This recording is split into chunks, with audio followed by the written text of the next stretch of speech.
Bienvenidos. En aproximadamente 20 segundos comenzarás a sentir los efectos de este fenómeno sobrenatural.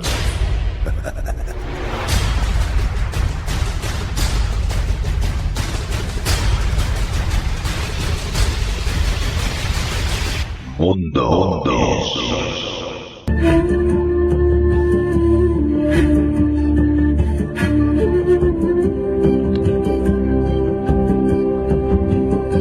Muy bien llegados y muy bienvenidos, queridos amigos, al mundo del misterio.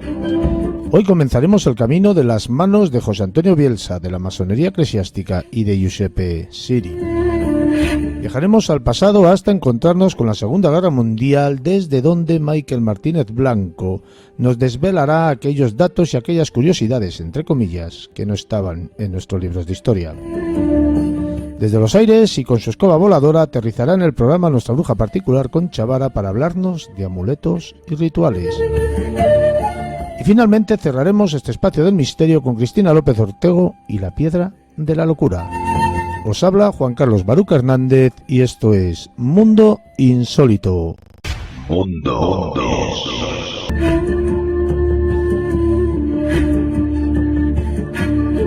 Según Petruccelli de la Gatina, la base granítica de la futura política en la masonería debe ser la guerra contra el catolicismo sobre toda la superficie del globo.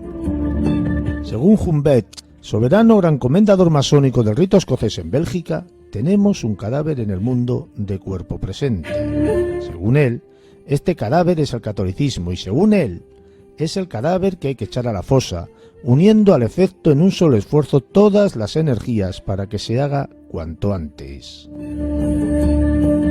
Según Globet Daviela, gran maestro nacional masónico de Bélgica, la masonería, por la plenitud de su organización, ritos, símbolos y ceremonias, se halla en capacidad de rivalizar con su grande enemigo, la Iglesia romana, y sí, queremos la guerra y guerra-muerte contra la Iglesia.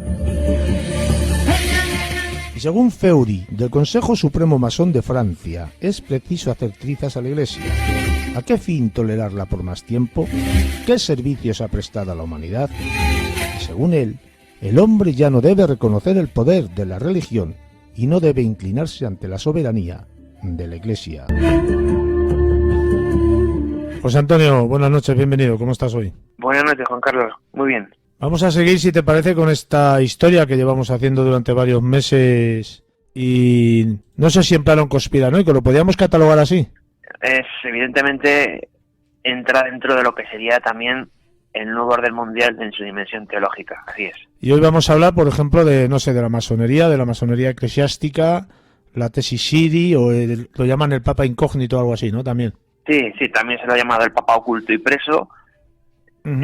La idea vehicular es que, y esto lo digo, ante todo quiero advertir a los oyentes que como católico romano que soy, no lo hago desde luego con la intención de desacreditar ni atacar a la Santa Iglesia Católica, ni mucho menos, sino por desvelar la verdad, ¿de acuerdo? O sea, que quede clarísimo que aquí no pretendo hacer ningún enfoque amarillista ni nada por el estilo, sino... Y luego también cada uno tiene su verdad.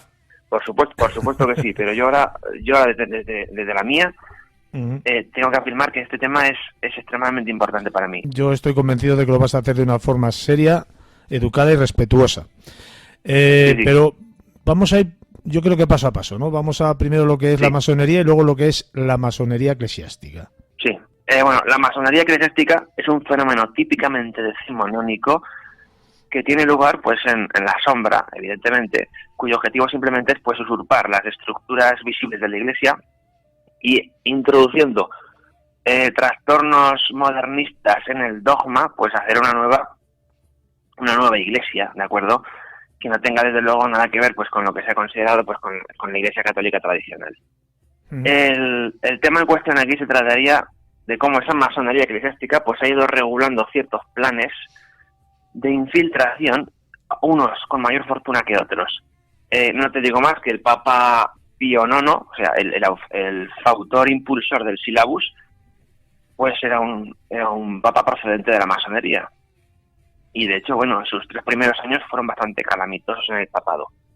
Pero al final, evidentemente, sufrió una conversión y aparte de, bueno, de otras cosas suyas, pues fue introducir el dogma de la Inmaculada Concepción, etcétera, etcétera. Y esto, pues bueno, le dio a hacer, pues de forma pública, una retractación de todos los males que había hecho. Pero bueno, vamos, si quieres, a la tesis Siri. No, Y déjame que te voy a hacer un par de preguntas sobre los fines de la masonería, por ejemplo, ¿no? Sí. ¿Pudiera ser la masonería, no sé cómo decirlo, una base granítica de la futura política? Evidentemente, yo diría simplemente que hoy en día, para llegar a algo en política, evidentemente has de pasar por la logia. Si no eres masón, no eres nada, porque son prácticamente el 90% son todos masones o gente muy próxima, ¿verdad?, a los clubes rotarios o entidades paramasónicas. En este tema, pues es extremadamente importante saber que ciertamente la masonería eclesiástica actúa por defecto como un brazo armado de la política. Por eso, evidentemente, la dimensión política de la Iglesia Católica hoy en día es manifiesta, ¿no? Porque evidentemente las figuras de los cardenales masones están ahí. Nadie se ha señalado algunos nombres, pero evidentemente no vamos aquí a entrar en estas cosas tan sórdidas, pero sí que es cierto que sí, que está totalmente interrelacionado. Y hay una especie de, no sé, de batalla entre el catolicismo y la masonería. Por desgracia, en el plano, digamos, terrenal, la batalla la ha ganado la masonería hace tiempo, ¿no? El catolicismo actualmente, pues es lo que es, pues una cosa en estado de disolución, tristemente disuelta, prácticamente ya, y vamos, y la batalla terrenal la han ganado ellos, eso es así. Bueno, no tenemos más que asomarnos un poco por los medios supuestamente católicos, ver un poco cómo está Roma.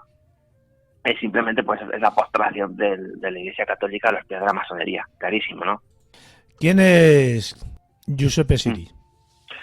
Bueno, Giuseppe Siri fue un cardenal italiano, notabilísimo teólogo, favorito del Papa Pío XII, que fue pues el arzobispo de Génova, en apariencia, al menos, durante más de 40 años, ¿no? Era anticomunista, una persona de ideas muy conservadoras, y bueno, había estado toda su vida pues defendiendo pues la ortodoxia, ¿no? La ortodoxia más férrea de lo que puede ser el catolicismo romano de toda la vida. No solo fue también esto, bueno, nace en el año de 1906, concretamente un 20 de mayo en Génova, y bueno, pues por su brillantez, ya de familia humilde además, no es que fuera una persona, digamos, que fuera de las oligarquías, ¿no? Por su brillantez intelectual, infalibilidad en doctrina, pues bueno, llegó a ser, una vez ordenado episcopal y ascendido, ¿verdad?, luego a la proclamación cardenalicia por Pío XII en el año 53, pues se perfila como uno de los papables más, si no el más papable de todos, el año 58, ¿no? Una vez muere el Papa Pío XII. En este contexto, pues es ya cuando realmente entran las cuestiones más controversiales sobre la tesis Siri. Y ahora nos metemos con la tesis, ya que la has mencionado. Sí, bueno, la tesis lo voy a explicar un poco por encima.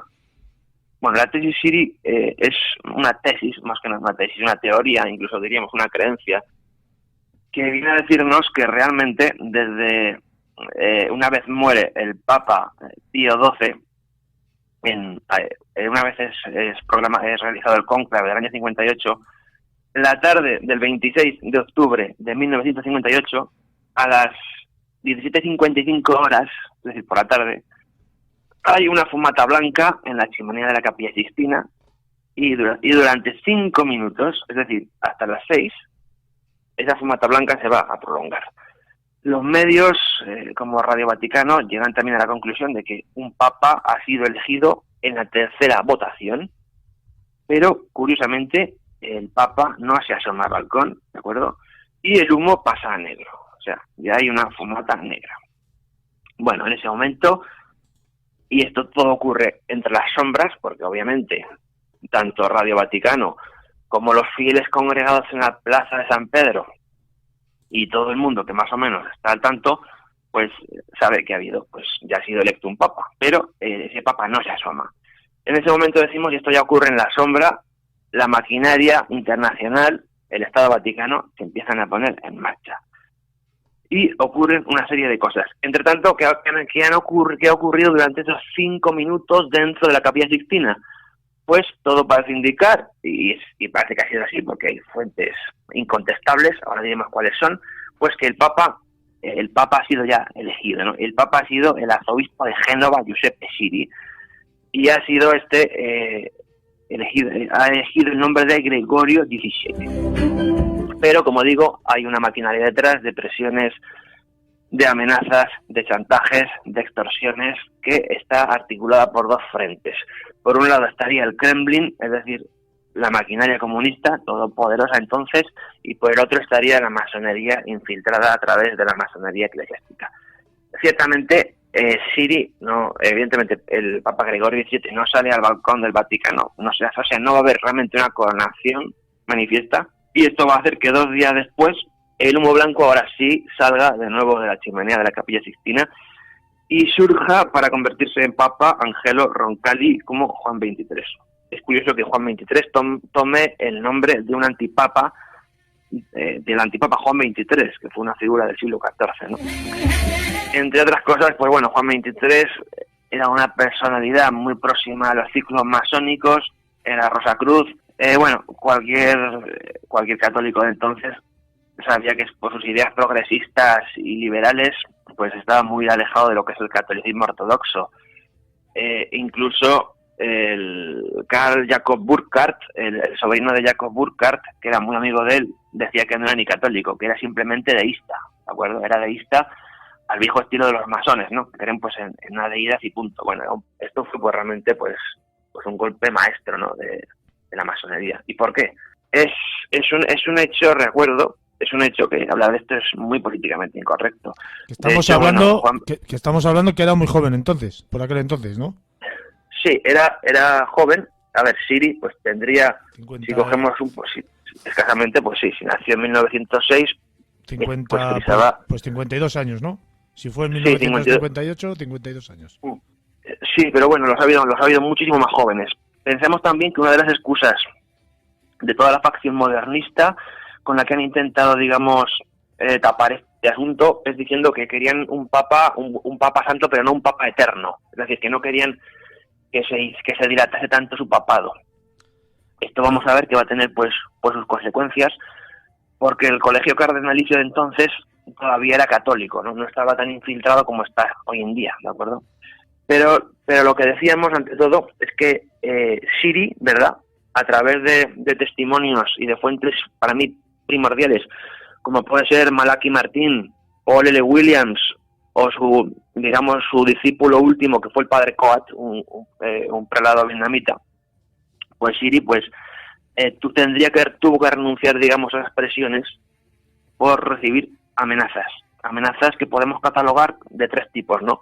Por un lado estarían las amenazas de muerte personal y a familiares. Luego habría también una amenaza nuclear contra el Vaticano, presumiblemente, claro, desde Moscú. Y luego también habría una amenaza macro de persecución a los católicos en Europa del Este, ¿no?, por los mismos países comunistas. Esto, pues, evidentemente, insisto, estamos hablando desde el punto de vista controversial de lo que sería una tesis-hipótesis, porque estos datos, todos estos documentos, al menos como Paul L. Williams en su obra El Vaticano al Descubierto, en cuyas páginas 90-92, ¿de acuerdo?, estaba uno de estos documentos donde se afirmaba esto, y este documento fue, curiosamente, poco tiempo después, digamos, liquidado, ¿no? Se trataba de un documento desclasificado, pero hoy en día, al parecer, está en paradero desconocido, y el autor tampoco quiso pronunciarse al respecto sobre lo que había pasado con dicho documento. En fin, yo creo que sería algún tema de algún chantaje, alguna extorsión. En fin, nunca lo sabremos porque esto es relativamente ya pasado, ¿no? El tema está, creo yo, que claro, una vez elegido le obligan a dimitir, entre comillas, porque se producirían un montón de desastres a nivel personal, sobre todo de muchos curas, ¿no? Has dicho, de muchos sacerdotes detrás del telón de acero por aquel entonces, que les iban a hacer la vida imposible, incluso les llegarían a matar, seguramente, ¿no? Sí, pero ahora vamos Bueno, yo pienso que el tema del asesinato, yo pienso que no le daría más importancia, ¿no? Porque, bueno, es la cuestión martirial desde el catolicismo primitivo, pues todos los primeros papas de la Iglesia han sido mártires, ¿no? O sea, que no creo que tuviera tanta importancia. Aquí lo que hay realmente está el tema tan enrevesado, es tan terrible, que no podemos pasar de largo la dimensión teológica. Si quieres, la comento un poco. Uh-huh. Y es que si vamos al Código de Derecho Canónico, al canon 185 de la edición de 1917, en dicho canon podemos leer lo siguiente: la renuncia hecha por temor grave, injustamente infligida, por dolo, por error sustancial o con simonía, es nula por el derecho mismo. ¿Qué quiere decir esto?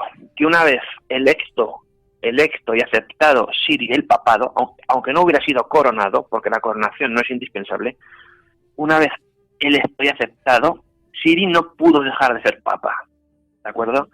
Y pese a las amenazas, y pese a su sustitución por un antipapa o por un heresiarca, siguió siendo papa, ¿de acuerdo? Desde la perspectiva católica, a los ojos de Dios, siguió siendo papa. Esto quiere decir al menos una cosa importante, y es que aquí está el golpe maestro de la masonería. Digamos que la masonería con Pío IX se equivocó. Por eso aquí ya estaban mucho más avesados y sabían lo que hacían. Es decir, los masones pensaron, vamos a desear que haya un papa, un verdadero papa electo. Es decir, vamos a poner a Siri como papa, o sea, no lo vamos a poner nosotros, vamos a dejar que sea electo, ¿vale? Gregorio XVII. Para luego, y aquí viene el paso 2, sustituirlo gracias a esa misma jerarquía infiltrada. Estamos hablando pues de esos mismos cardenales que le votaron, luego lo traicionaron a Siri. Vamos a poner a un antipapa, es decir, a Angelo Roncalli, a Juan XXIII. ¿Qué evitamos así?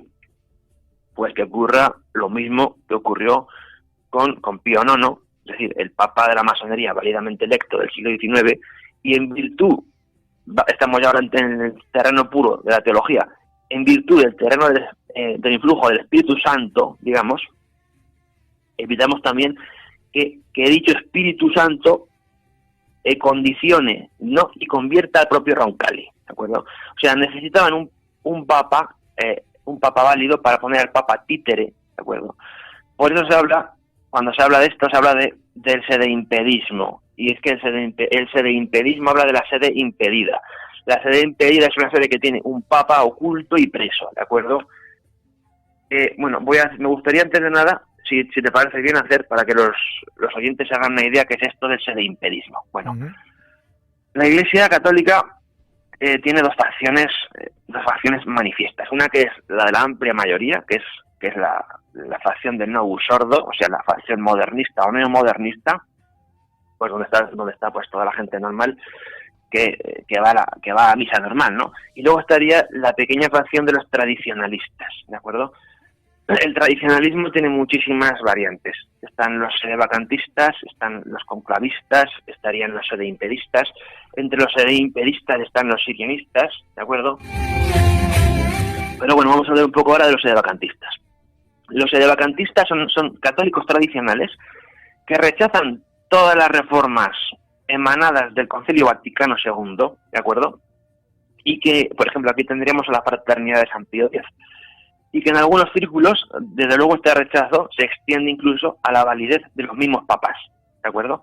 Por lo que los sedevacantistas suelen considerar que el último papa verdadero es Pío XII, curiosamente. Luego tenemos a los conclavistas, que tienen sobre todo su fuerza en USA, en Estados Unidos. Los conclavistas son sedevacantistas que han dado ya un paso más allá, y ante este estado de sede vacante, ¿de acuerdo?, han procedido ellos mismos a elegir su propio papa. Bueno, aquí en España tenemos el Palmar de Troya, la Iglesia palmariana, que puede considerarse un caso de conclavismo. Pero yo creo que el exponente más característico en estos momentos es el Papa Michael I de Kansas, USA, que fue electo en 1990, ¿de acuerdo? Según el Código de Derecho Canónico, este tipo de elecciones no son válidas, dado que el derecho de elegir papa solo está reservado al colegio cardenalicio, ¿de acuerdo? No a la feligresía o a los grupos de fieles. Y luego tenemos ya a los sedeimpedistas. Los sedeimpedistas se diferenciarían del sedevacantismo en que están afirmando que la Santa Sede no está vacante, ¿de acuerdo? sino que existe un verdadero papa legítimo, o sea, un papa que está impedido por la zona oscura. Esto ya, digamos, que entra totalmente en los planes del nuevo orden mundial. Este papa actualmente sería el sucesor de Siri, es decir, de Gregorio XVII, y estaríamos hablando del papa Gregorio XVIII, que fue electo, por lo visto, en el cónclave secreto que tuvo lugar el año de 1991. Este tema es tremendo, de verdad. Mucha gente, si le hablas de esto, no te van a entender. Pero bueno, pero ya ves que no vemos nada, ¿no? Es como nuestra visión de las cosas es tan limitada que digamos que estamos viendo un objeto iluminado solo desde un foco de la habitación. Pero ¿qué objetivo tiene toda esta gente para tener la obsesión, entre comillas, de querer acumular tanto poder y dominar tanto? Si al final vamos a ir todos al mismo lado. Sí, es tremendo. La cuestión que me planteas ya es de orden metafísico y el objetivo realmente es instaurar el reinado del anticristo en el mundo. Esto es así. Estamos en una época descreída, muy escéptica. Estamos hablando de la iglesia satánica ahora mismo. Sí, desde luego. Estamos hablando de una iglesia satánica, que es una contraiglesia. Que está dentro del mismo Vaticano. Es lo más probable, es una teoría tremenda, pero sí, en el Vaticano hay cosas muy, muy sucias. No te puedo dar información privilegiada al respecto, pero bueno, a ver, hay autores que se dedican a estos temas. Eric Fratini, por ejemplo, escribió un libro muy bueno, Los Cuervos del Vaticano. En fin, se ha estudiado mucho el tema y sí que es cierto que hay cosas, sobre todo asuntos sucios, cosas de, en fin, negocios, cosas de la mafia, tremenda, ¿no? Y sí, evidentemente, pues, en fin, el Vaticano, pues pasan sus cosas, ¿no? Pero bueno, yo la última vez que estuve en San Pedro vi cosas que me molestaron bastante, ¿no? Por ejemplo, vi, cómo habían cambiado todo habían cambiado los mármoles del suelo, habían puesto los nuevos escudos papales de los papas del Vaticano II, habían trasladado la tumba de Wojtyla, de Juan Pablo II, al piso de arriba, lo habían sacado de la cripta. O sea, que cada uno, digamos, su casa, hace con su casa lo que hace la Cosa Nostra casi, ¿no? Sí, pero yo creo que se deberían de estudiar toda la simbología, todos los simbología que tienen esos escudos nuevos que han puesto, ¿no? Sí, por supuesto. Porque ahí tiene que estar remarcado todo lo que hay detrás. De algún modo, ¿no? La idea clara es que está todo encriptado y es evidentemente que hay simbologías ocultas. Por eso. Y bueno, eso es tremendo, ¿no? Pero es que el tema está profetizado también, ¿de acuerdo? Por ejemplo, el Papa San Pío X dijo en uno de sus textos, lo pone así, en una de sus visiones: he visto a uno de mis sucesores con mi mismo nombre, porque San Pío X también se llamaba Giuseppe, con mi mismo nombre, que se alejaba de Roma y morirá de una muerte cruel. He visto a los rusos, masones y comunistas en Génova. Si quiere Juan Carlos, precisamente hablaremos ahora de la muerte de Siri, porque Siri presumiblemente no murió de muerte natural. Siri, al parecer, murió asesinado. Pero bueno, y murió asesinado precisamente al año siguiente de tomar contacto con un sacerdote que fue el padre Coat. Ahora la gente se preguntará con mucho sentido: ¿y qué pasó? ¿Qué pasó luego con Siri después del cónclave? ¿Qué fue de él? Porque vamos, Siri, por mucho que fuera el Papa, siguió llevando una vida más o menos de arzobispo, ¿no? Pero no se manifestó públicamente apenas. Bueno, es aquí cuando sí que tenemos que ir a una fuente muy importante, Malachi Martín, que no sé si has leído este autor, es un sacerdote especialista pues en novela de conspiración, que escribió una novela que se ha traducido hace poco en España, hace unos años, pero la acaban de reeditar. Me refiero a la novela El último papa. Y bueno, allí al parecer aparece Siri bajo una identidad que sería la del Papa eslavo. Según Siri, según mucha gente, entre ellos el propio Williams, el Giuseppe Siri volvió a ser electo papa en los cónclaves de 1963 y 1978, los dos. Sabes que en el año 78 es electo Juan Pablo I, pero este papa, una vez ha sido asesinado, pasa a ser, digamos, se realiza otro cónclave y es cuando sale de ahí elegido Wojtyla. Bueno, yo tengo entendido que fue 4 veces candidato, ¿no? Sí, fue papable y en los cuatro cónclaves, pero realmente el cónclave de inflexión fue el del 58. porque fue precisamente la elección de Juan XXIII la que determinó todo lo demás, todo lo que vendría después. Es decir, la celebración del Concilio Vaticano II, luego la llegada de Pablo VI, de Montini, que ya digamos había el remate definitivo, porque, a ver, no nos engañemos, el propósito del Vaticano II pues es en apariencia de un concilio pastoral, pero había algo mucho más serio, ¿no? Que era pues directamente dar paso a que todas las teorías modernistas y neomodernistas de los teólogos de cabecera de aquel momento, como Karl Rahner, Yves Congar o Schichelbeck, entre tantos otros, pues se empezaron ya, digamos, a infiltrar en el dogma. Y el golpe maestro realmente fue cambiar la Eucaristía, fue cambiar en un proceso de simplificación, sustituir la misa tradicional o tridentina por la misa Novus Ordo. El resultado de este fenómeno de carácter masónico, pues ya lo ves, ha sido simplemente pues que las iglesias de medio mundo se han vaciado, aunque digan que el número de cristianos aumenta, es una impresión bastante errónea, porque más cuando hablamos de cristianos católicos hoy en día, como ya lo dijo en su día Joseph Ratzinger, tendríamos que estar hablando de un proceso de protestantización, ¿verdad?, de la Iglesia, ¿de acuerdo? Y bueno, y desde la perspectiva católica, el protestantismo, pues, ciertamente es una herejía, ¿no? Pero bueno, o sea que hoy en día, pues, casi es invisible, ¿no? Realmente ya no se diferencia el catolicismo del protestantismo. En esto, pues, Siri, lo que digo, pues, llevará su vida de cardenal, arzobispo cardenal, con una serie de problemas tremendos, cámaras de vigilancia. Su vida pues será simplemente un estar, digamos, en las sombras, estar actuando. Estará así durante 31 años, ¿de acuerdo? Hasta su muerte, como digo, por lo visto, al parecer se trató de una sobredosis de un fármaco que utilizaba para el corazón llamado Digitalis. Pero esta muerte, qué curioso, tiene lugar en el 89, es decir, un año después de que Siri le confiesa a un prelado, mejor dicho, a un sacerdote vietnamita, estamos hablando del padre Coat, que por cierto, Siri no fue a buscar al padre Coat, el padre Coat fue a buscarlo a él, lo perseguía desde hace varios años. Pues le confesará todo, le dirá todo a este señor valiosísimo, que no sabemos ahora dónde está, el padre Coat le confesará todo, y le dirá que efectivamente que él era el Papa, que él fue el Papa, que él ha sido durante los 30 años el Papa. Y el padre Coat, pues sí, lo dejó incluso grabado, ¿no? Dijo, sí, el Papa Gregorio XVIII, no dice sí, Giuseppe sí, no, sí, lo llama ya el Papa, sí, el Papa Gregorio XVII admitió delante de mí que era el Papa Gregorio XVII. Esta confirmación suya me fue dada en Roma en el encuentro que tuvimos en 1988, aquel 14 de junio. ¿De acuerdo? Uh-huh. Esto no es cosa casual, hay muchísimas profecías que ya lo ratifican. Podemos, por ejemplo, incluso Nuestra Señora de Fátima, mira, te voy a una que me gusta más, que es Ana Catalina Hemmerich, que dice, esta vidente, sublime, maravillosa, que no escribió absolutamente nada, ¿no? Digamos que todas sus visiones las escribió el poeta Clemens Brentano, y ella, pues, en una dice, cito, estoy viendo al Santo Padre en gran angustia. Él vive en un palacio distinto del anterior y admite a un número limitado de amigos que le son cercanos. Temo que el Santo Padre sufrirá muchas otras pruebas antes de morir.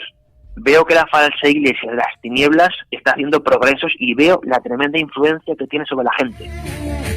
No nos olvidemos tampoco aquí de las visiones de Melania a través de Nuestra Señora en la Salet.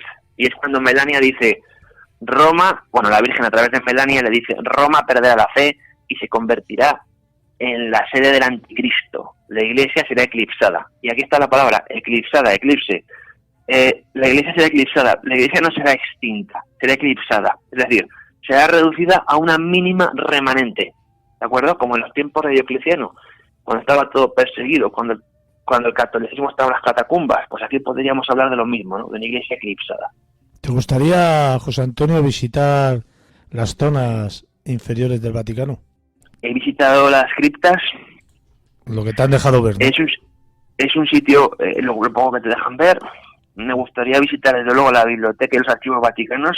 Es tremendo, pero si sabemos que el nuevo orden mundial, y esto es lo más terrible, necesita una sede espiritual, y esa sede espiritual va a estar en Roma, comprendemos bien por qué realmente hay tanto secretismo hay tanta maquinación, hay tanta sofistería sobre temas que son importantes, porque esto desde la perspectiva teológica es importantísimo. Se trata de realmente, y ahora voy a hablar ya desde una lectura escatológica, se trataría realmente de la salvación de las almas, una cosa tremenda, ¿no? Es cierto que este mundo tan materialista, tan escéptico, pues evidentemente el problema espiritual lo ha ninguneado, pero desde que los mundos tradicionales pues han hecho una configuración de lo que es ley natural, estos problemas yo pienso que afectan a la humanidad entera. Pero ¿por qué, José Antonio, fíjate que estás siendo sincero con todo lo que estás diciendo, el por qué la Iglesia, o los que representan a la Iglesia, estos jerárquicos, que no debería de ser así, ¿por qué se afianzan en el lado oscuro y no van de cara por ahí? Porque claro, igual que hay una iglesia basada en Jesucristo o una religión, ¿por qué no van con la otra religión dando la cara? Sí, porque no estamos hablando realmente de la ley de Cristo. Estamos hablando de otra ley, una ley que podemos llamar que es la ley de la masonería. Otros, como Don Gil de la Pisa, pues lo han llamado la sinagoga de Satanás. En fin, es un tema escalofriante, pero sí que es cierto que muchísimos cardenales, obispos, no están en gracia, ¿de acuerdo? Son gente que no está en gracia. Y tienen, sí, pues, y luego que tiene ese otro lado que se agarran tanto a él y yo creo que cada vez hay más gente, ¿no? Sí. A ver, los colegios cardenalicios, y no hace falta ser desde luego canonista, cualquier persona que haya estudiado esto con sinceridad, ¿de acuerdo? No, que no se hayan quedado a la mitad del camino, que han llegado al fondo, descubren que está todo destrozado, está devastado.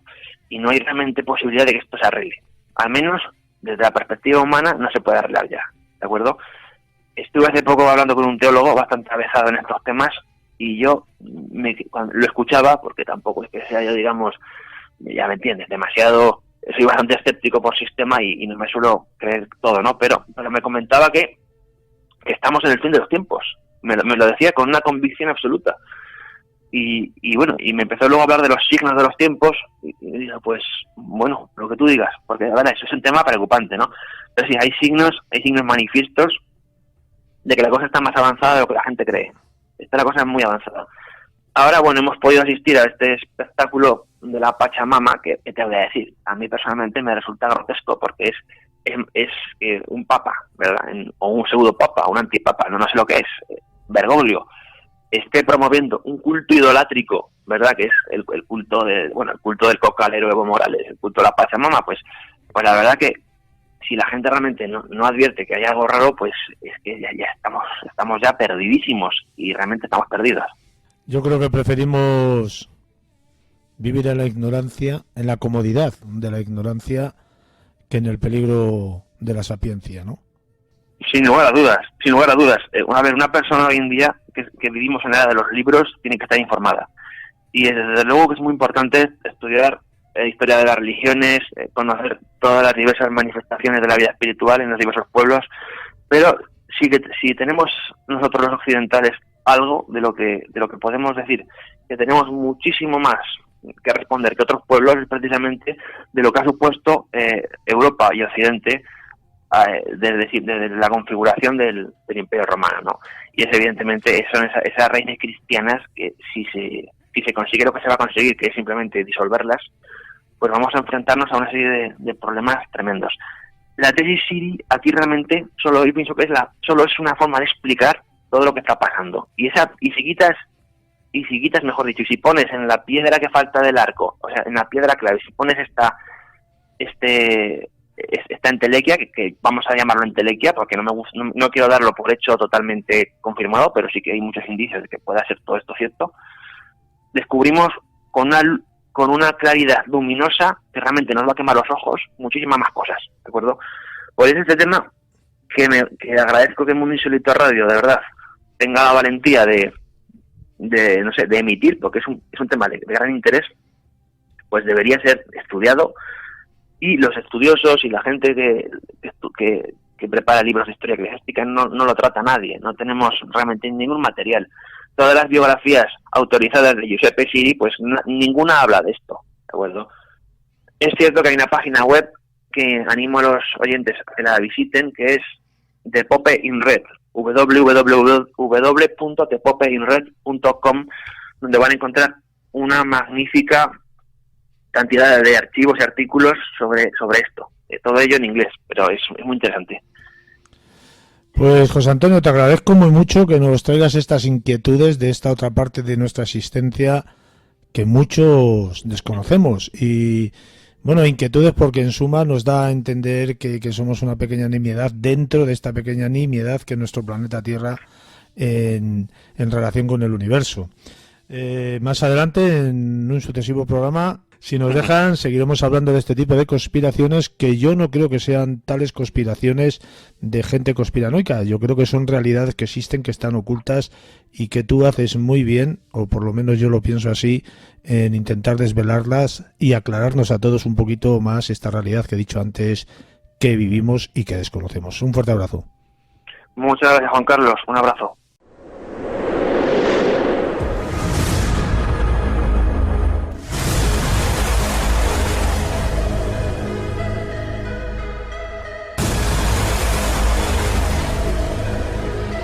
Viaje a lo desconocido con mundoinsólitoradio.es. Vive una sensación única, intensa, excitante. Mundo. La radio. Mucho más que radio. Mundo. Marcado como uno de los sucesos fundamentales de la historia contemporánea, la Segunda Guerra Mundial es uno de los actos bélicos más recordados debido a las consecuencias que ésta trajo, así como su gran alcance a nivel global.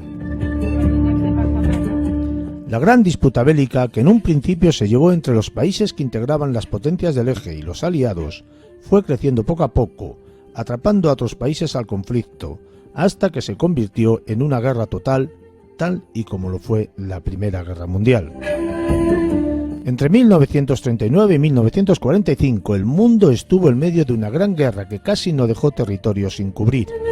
Hoy te presentamos datos interesantes sobre este conflicto bélico que probablemente nunca supiste y que nunca estuvieron en nuestros libros de historia.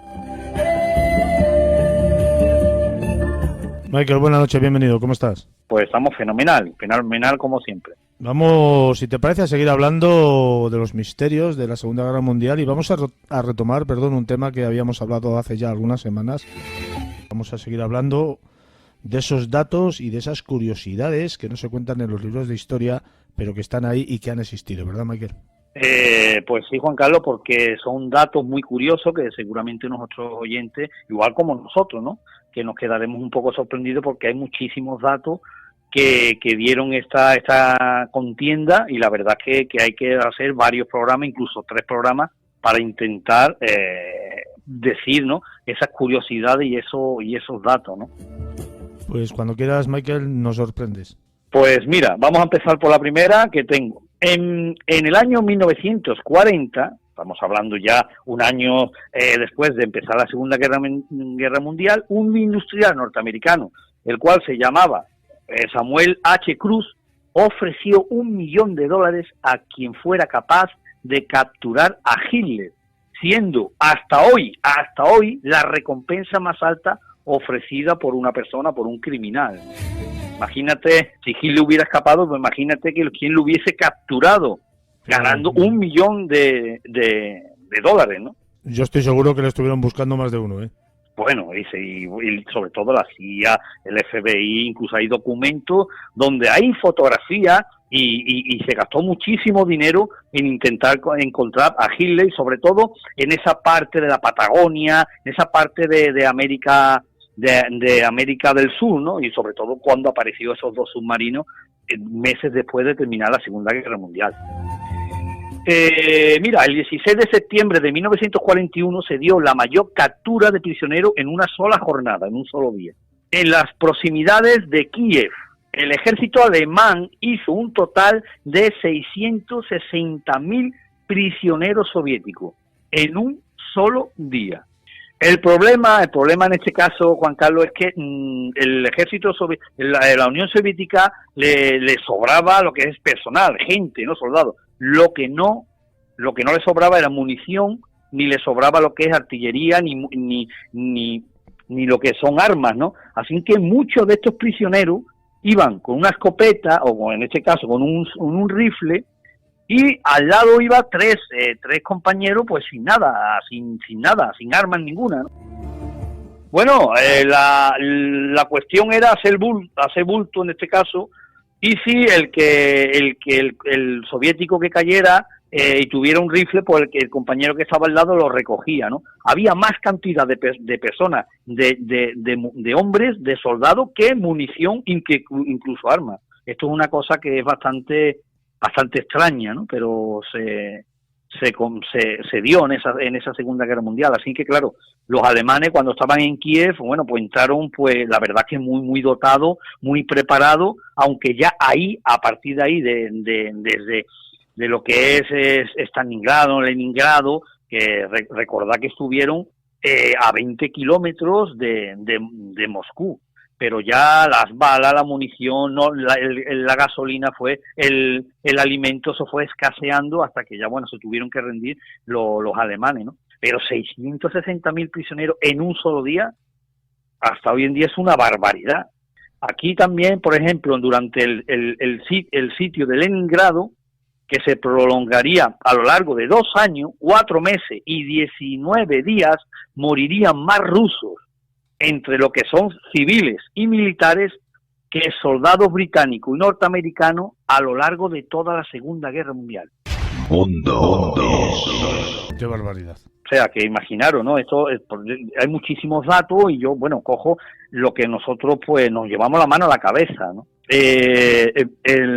La Unión Soviética era una gran nación. Hoy en día, pues bueno, se disolvió, estaba Rusia, estaban los países del este, pero es que había muchísima población. Imaginaros que, por ejemplo, en el Stalingrado, los soldados alemanes tuvieron que rendirse porque se le acabaron las balas. La única manera que hacían los soviéticos para que los soldados alemanes estuvieran ocupados es lanzar hordas de hombres, ya te digo que la mitad desarmados, y lo que hacían era morir. Se metían en medio de fuego cruzado. De esos así que en 2 meses se quedaron sin munición. Los alemanes tuvieron que rendirse. Pero es que seguían llegando hordas de gente soviética, de soldados soviéticos. O sea, una barbaridad. En 1941 un soldado norteamericano ganaba $21 al mes. En el año 1941. En el año 1942, tras lo que es la entrada de Estados Unidos en la guerra, el sueldo aumentó $50 mensuales. Pero eso era mucho dinero, ¿no? Pues la verdad que sí, estamos hablando de 1940, 41. Pues el soldado, estamos hablando $21, si le sumamos 50 son $71. Un soldado raso. Los sargentos cobraban $96. Así vamos aumentando, ¿no? Con lo que es la graduación, ¿no? Militar. Seguimos. En solo un mes, estamos hablando en marzo de 1942, los alemanes lanzaron un total de 275 ataques aéreos contra Malta. ¿En un mes? Malta. Sí, en un mes, en el mes de marzo de 1942. Y ya ves contra Pero Malta, estamos hablando de Malta, Malta, Juan Carlos, de Malta. Que es una nimiedad, ¿no? Una isla, o sea, que no estamos hablando pero era un punto muy estratégico, estamos hablando del Mediterráneo. Sí, pero 270 y ¿cuántos has dicho? 275 ataques aéreos en un solo dividido mes. entre 3, pues tú fíjate lo que te sale. Creo yo que no quedaría nada en pie, ¿no? Porque vamos, eso es 7 a casi 9 ataques diarios de media. A una isla tan pequeña, porque es que realmente es una isla... Sí, una isla pequeña, pero como Juan Carlos hablamos estas semanas pasadas del encuentro que tuvo Hitler con Franco, ¿no? En Hendaya, uno de esos puntos a tratar fue la cerrada, el cierre del mar Mediterráneo, con esa toma de Gibraltar, ¿no? ¿Qué es lo que significaba? Que cerrando el estrecho de del estrecho de Gibraltar, en un lado España, al otro lado Marruecos, también controlado por Estados Unidos, por Alemania, el Mediterráneo quedaba totalmente cerrado. La verdad es que, como he dicho antes, estos datos están sacados de estadistas, ¿no? Son estudios realizados de buena fuente, y cuando dicen mucho nos quedamos nosotros con la boca abierta, pero... Sí, bueno, sí, que yo Michael, no estoy dudando de ello. Yo estoy pensando que claro, 275 ataques. Tú imagínate las bombas que pudieron tirar, casi más de 9 ataques diarios de media. Tú fíjate la cantidad de bombas que tuvieron que tirar ahí. No debió de quedar ni un mosquito vivo ahí. Bueno, y estamos hablando, es extraño, ¿no? Estamos hablando solo en un mes. O sea, en un mes, por eso te digo. Es una barbaridad. La verdad es que sí, ¿no? Seguimos, mira, por ejemplo, si se toma en consideración lo que son los ejércitos de todos los contendientes, solo 1 de cada 14 participantes en la guerra resultó muerto o gravemente herido. Mundo. Sin embargo, esta cifra, de todas esas bajas que nosotros hemos dicho ya anteriormente, pues solo 1 de cada 14 soldados, o sea que la verdad es que nos queda un poco, ¿no?, en el aire como diciendo, bueno, pues entonces la mortandad no fue tan grande. Pero claro, estamos hablando de soldados. Sí, no, es claro, no estamos hablando de civiles, ¿eh? Claro. Estamos hablando de soldados en lo que son contiendas, en lo que son enfrentamientos. Y sin embargo, cuando hablamos también hablamos de China, ¿no?, que es la gran damnificada de la Segunda Guerra Mundial, olvidada, también nos tenemos que acordar de Polonia. Porque Polonia fue el país que sufrió una mayor cantidad de víctimas en relación a su población. Estamos hablando de un 17%. Y se habla muy poco de esto, ¿eh? Claro, Polonia está en la famosa Auschwitz, Varsovia con ese gueto, en fin, Polonia. Juan Carlos, lo que pasó con Polonia fue que se la dividieron, hicieron el pacto entre Hitler, los nazis, y la Unión Soviética, Stalin. Polonia fue invadida por un lado, el lado soviético por la Unión Soviética, el lado alemán por Alemania. Y cuando llegaron al centro, bueno, pues incluso hay una fotografía y Stalin sale dando la mano a Hitler. O sea, estaban y los soldados alemanes con los soviéticos. Luego el cabreo fue monumental cuando Hitler cuando empezó a invadir toda esa zona que tenía controlada la Unión Soviética. Y empezó todo a invadir Polonia, Ucrania, Bulgaria, todo eso hasta que llegó casi a Moscú. Eso fue el enfado terrible de Stalin. Hay quien dice que Stalin también, si no llega a hacer Hitler eso, bueno, pues en 2 meses o 3 el mismo Stalin hubiera intentado lo contrario, entrar en Alemania. Bueno, pero también está la película esta de que Hitler tenía un odio visceral contra los judíos porque supuestamente en la Primera Guerra Mundial no había apoyado a los alemanes como debían de haber apoyado. El tema del odio a los judíos, eso viene, bueno, eso hay que interpretarlo porque sí se dice y que Hitler cree que la rendición, porque bueno, en la Primera Guerra Mundial, aunque Alemania pareciera que había perdido la guerra, fue una, como se suele decir, fue un alto el fuego. No era, estaba ya en un punto en que ninguno de los dos ejércitos, ni el prusiano los aliados por un lado, ni el prusiano en este caso, el alemán, conseguían ni avanzar ni retroceder, ¿no? O sea, estaban muriendo ya, y resulta que Alemania fue, en este tratado fue casi engañada, porque dijeron, bueno, vamos a firmar la paz, porque es que nos estamos matando. Claro, cuando ya Hitler se entera de que Alemania cede un poco de terreno, pero ahora cuando se da cuenta de esos recortes, no de ese tratado, que al final el tratado era como si hubiese perdido la guerra, ¿no? Como si hubiesen entrado en Alemania arrasando, como terminó la Segunda Guerra Mundial, ¿no? Pues así no terminó la Primera Guerra Mundial. Y cuando tú miras ese tratado, resulta que Alemania, bueno, pues no puede tener ejército propio, no puede tener armas, no puede tener, o sea, eso fue lo que Hitler en este caso le molestó. él le echa la culpa a los judíos, pero yo creo que todo viene también a raíz de su infancia. Un día de eso también hablaremos más adelante. Pero de es la que luego infancia Hitler tuvo, bueno, fue creo que herido 2 veces, ¿no? En la Primera Guerra Mundial, y una de ellas estuvo ciego durante varias semanas, ¿no?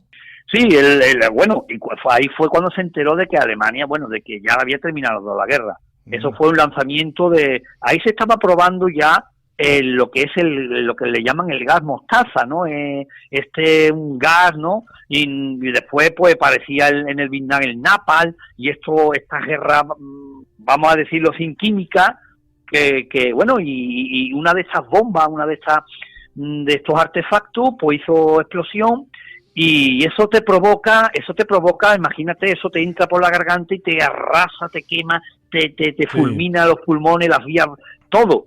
Sin embargo, él, como ya nosotros comentamos ya varias veces, ¿no? Eso de que la primera vez él estuviera en un búnker, no en un búnker, una trinchera habilitada donde estaba su batallón, ¿no? Y él escuchó una voz como que le decía, vente, o sal de aquí, vente, ven. Entonces le preguntó, ¿está escuchando a alguien? No, él salió afuera y seguía escuchando, ven hacia la izquierda, ven. Cuando se alejó unos 20 o 25 metros escuchando esa voz, es cuando cae un obús justo en lo que es la trinchera, la parte que estaba su escuadrón o su batallón. Murieron casi todos, por no decirlo todo, y él no salió herido, no, salió ileso. Y en esta segunda vez fue eso, estaba en su batallón, una trinchera, cayó uno de estos artefactos, y los compañeros, los que estaban alrededor, murieron fulminados, y él, pues él le entró esta sustancia en la vista y quedó ciego. Pero resulta que en el hospital pasó 2 meses y recuperó, salió perfectamente, recuperó la vista. Ahí fue cuando él se enteró de que Alemania, de que ya había firmado la... Sí, pero Michael, hay una época de indigencia de Hitler, que llegó a dormir incluso en plazas, en bancos y en calles. Esa fue la etapa. Ahí es cuando yo creo que viene también, ahí cuando viene el odio creo yo que fue...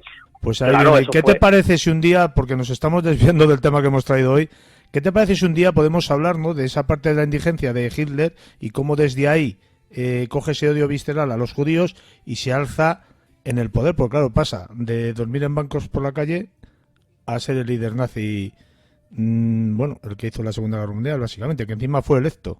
Esto que no se nos olvide. Sí. Que fue electo. ¿Qué te parece si guardamos esta parte de la historia de la Segunda Guerra Mundial de Hitler? Que a mí me parece muy interesante, porque claro, mucha gente a lo mejor no sabrá que Hitler fue indigente, fue el líder nazi. Imagínate dónde llegó. Yo me parece una época muy interesante. Si quieres la guardamos para otro programa y seguimos con el tema que tenemos hoy de las curiosidades de la Segunda Guerra Mundial, Michael. Perfecto. Mira, vamos a seguir entonces, Juan Carlos. Mira, el 500 millar de corresponsales de guerra norteamericanos que cubrieron lo que es el conflicto, solo murieron 54 en el frente. Esto también hay que decir, hombre, que las noticias, esas cámaras que nosotros vemos, esos documentales que vemos en esos canales, en esos famosos canales, ¿no?, de donde hacen tantos documentales de la Segunda Guerra Mundial, que si en color, que si en blanco y negro. Bueno, pues Juan Carlos, decir que eso están tomados por periodistas de guerra, corresponsales de guerra, que se juegan la vida, igual como los paramédicos y los médicos, ¿no?, de esos médicos, ¿sabes?, de Cruz Roja, ¿no? Se juegan la vida grabando para que posteriormente nosotros tomemos conciencia de lo que pasó. Pues murieron 44, ¿no? 44 de estos periodistas en el frente, que son pocos, ¿no? Estamos hablando que son muy pocos. Mira, Juan Carlos, vamos a seguir. Mira, por ejemplo, la guerra supuso a los contribuyentes norteamericanos un gasto de 296.000 millones de dólares, equivalente a 4 veces el presupuesto de Estados Unidos, lo que es en el 2015. O sea que esto también... Es un gasto muy enorme, muy elevado, ¿eh? Claro, es equivalente 4 veces al presupuesto de Estados Unidos de 2015. Sí, estamos hablando también comparando comparando la moneda, lo que valía $1 en aquella época, lo que vale hoy, ¿no? O sea, equiparándolo, ¿no? que se gastó muchísimo, pero ya Estados Unidos le convino muchísimo entrar a la Segunda Guerra Mundial, por ejemplo. Hombre, Si hubiese ten en sido cuenta, una guerra, claro, si hubiese sido una guerra, como la de Yugoslavia, por ejemplo. bueno, no, Estados Unidos tenía Estados Unidos lo favorable que tiene, que entra en la guerra, pero cuando está muy lejos. Imagínate Alemania atacando México, al revés, México cualquiera, imagínate Estados Unidos si hubiera entrado, sabiendo que está en frontera, o sea, que cuidado, casi Bueno, también ataco yo, ¿me entiendes? Claro, bueno, cuando estamos lejos, porque hay mucha distancia, quieres decir, y el contraataque no es efectivo contra ellos. Pero también la batalla de Los claro. Ángeles, perdona Juan Carlos, Sí. la batalla esa de Los Ángeles, ahí fue ahí dicen que fue un objeto volador identificado, pero fueron 5 objetos. Ellos creyeron que eran verdaderamente los japoneses los que estaban atacando y se dispararon más de 1.400 proyectiles de 7,4 kilogramos de esas baterías antiaéreas. Incluso murieron 4 personas. Y todo eso porque los radares detectaron algo que hasta hoy en día no se sabe. Incluso cuando Japón se rindió, los Estados Unidos pidió explicación.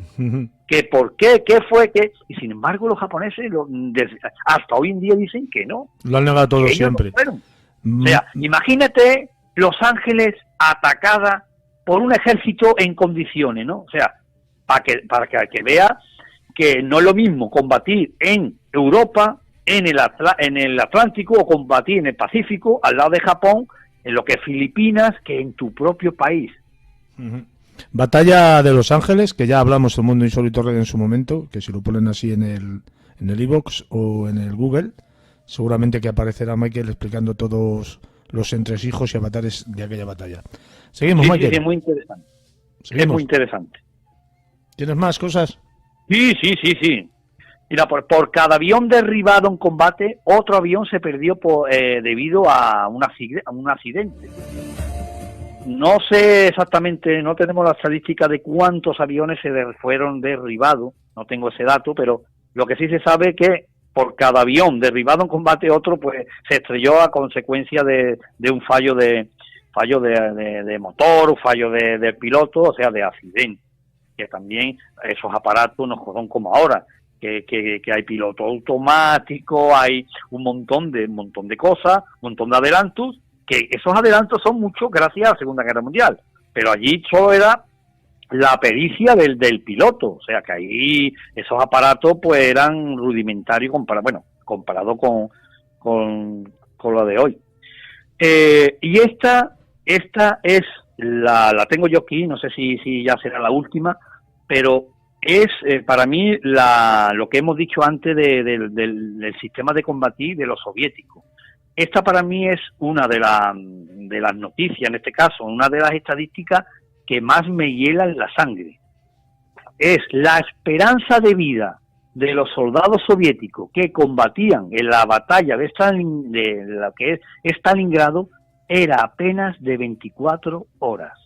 O sea, que todo aquel que tenía un uniforme soviético por aquella zona de Stalingrado, pues imagínate, un día apenas, o sea que no... Mandar a un soldado a aquella ciudad era prácticamente mandarle a morir. Sí. Allí en muchísimas películas salen, y la verdad que es verdad.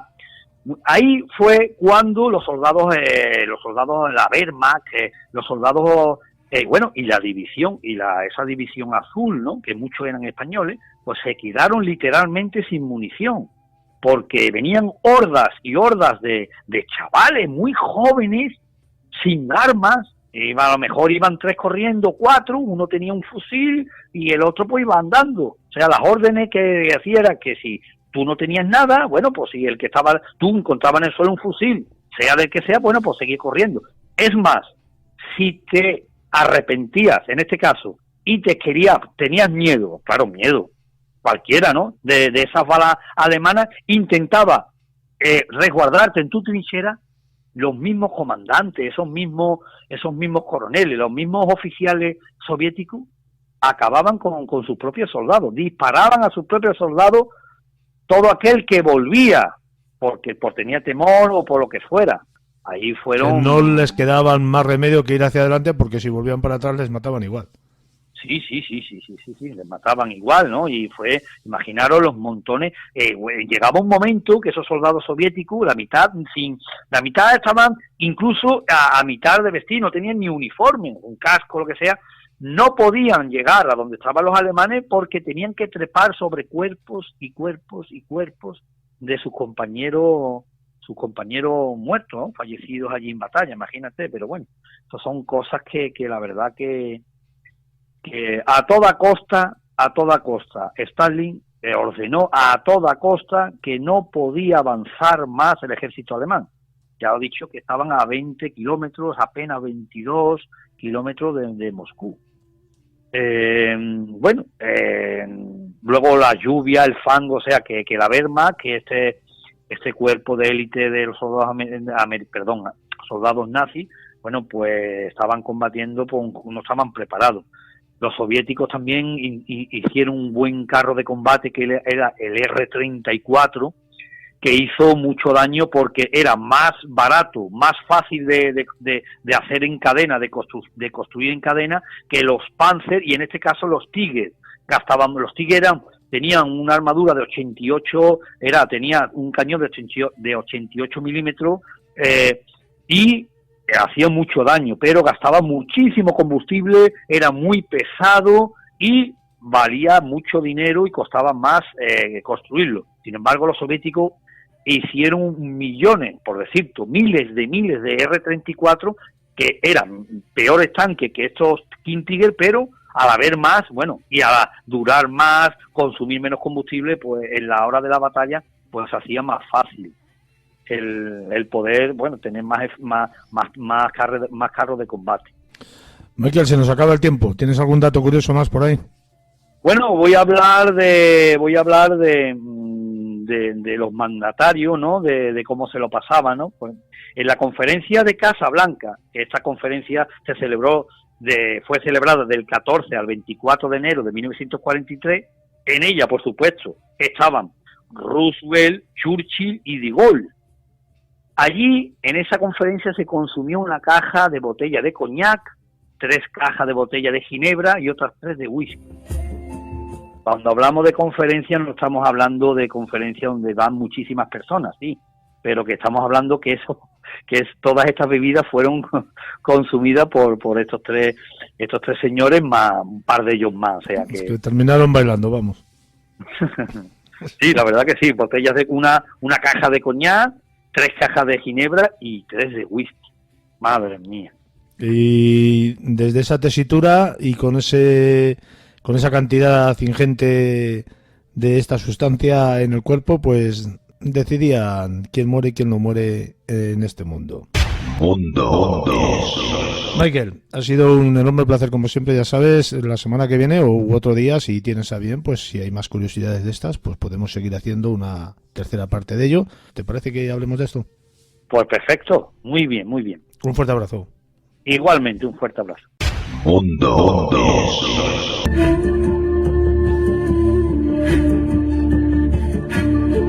Dicen que un amuleto es un objeto al que se le atribuye el poder de alejar el mal y atraer el bien.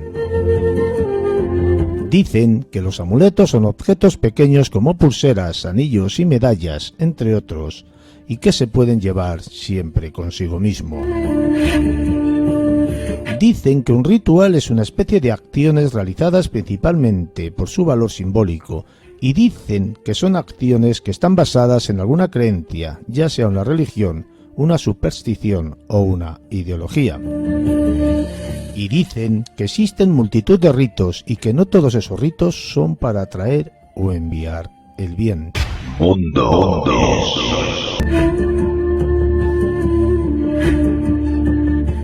Concha, bienvenida, ¿cómo estás hoy? Buenas noches, Juan Carlos. Bien, ¿para qué andamos? Pues vamos a ver. Qué cosa mágica. Vamos a ver si terminamos esta parte mágica que llevamos varias semanas hablando. El otro día lo dejamos en el tintero y antes de empezar, si te parece, con los conjuros, que ya por fin esta semana los vas a decir, vamos a hablar un poquitín de esas piedras, ¿no? De la utilización de las piedras, de los minerales en la magia blanca, Concha. Claro, porque si estuvimos hablando de que bueno, en este caso de magia blanca siempre, ¿no? De que los rituales sí funcionan, también los amuletos funcionan. Y un amuleto, o en este caso un mineral, funciona. Un mineral nos protege, ¿vale? Y yo lo que se quedó pendiente la semana pasada era explicar también cómo sabemos que un mineral nos protege. Hay muchas personas, Juan Carlos, que el amuleto les talla el mineral. Por ejemplo, bueno, también los minerales que son de plata se le puede poner negra, pero bueno, el mineral, la piedra, se rompe, pero no porque se caiga, sino porque tú la llevas del cuello o la llevas colgado de la muñeca o en un anillo, y hay veces que estalla como cuando estalla un cristal, y ese mineral se rompe. Que dice, pero bueno, ¿cómo se ha roto esto, no? Bueno, a mí me ha pasado, de llevar un mineral colgado del cuello y de pronto partirse por la mitad, pero sin haberse dado ningún golpe ni nada. Bueno, y a mí me ha pasado con algo que tú me regalaste una vez. Un péndulo. Ah, es verdad, es verdad, el péndulo se te rompió, ¿sí? Y ahí le tengo, que tú dijiste que le tenía que enterrar y no sé qué, yo ahí le tengo.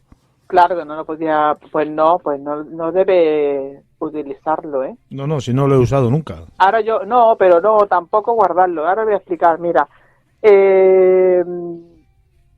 un mineral que no esté protegiendo rompa, es porque hemos sufrido un ataque energético.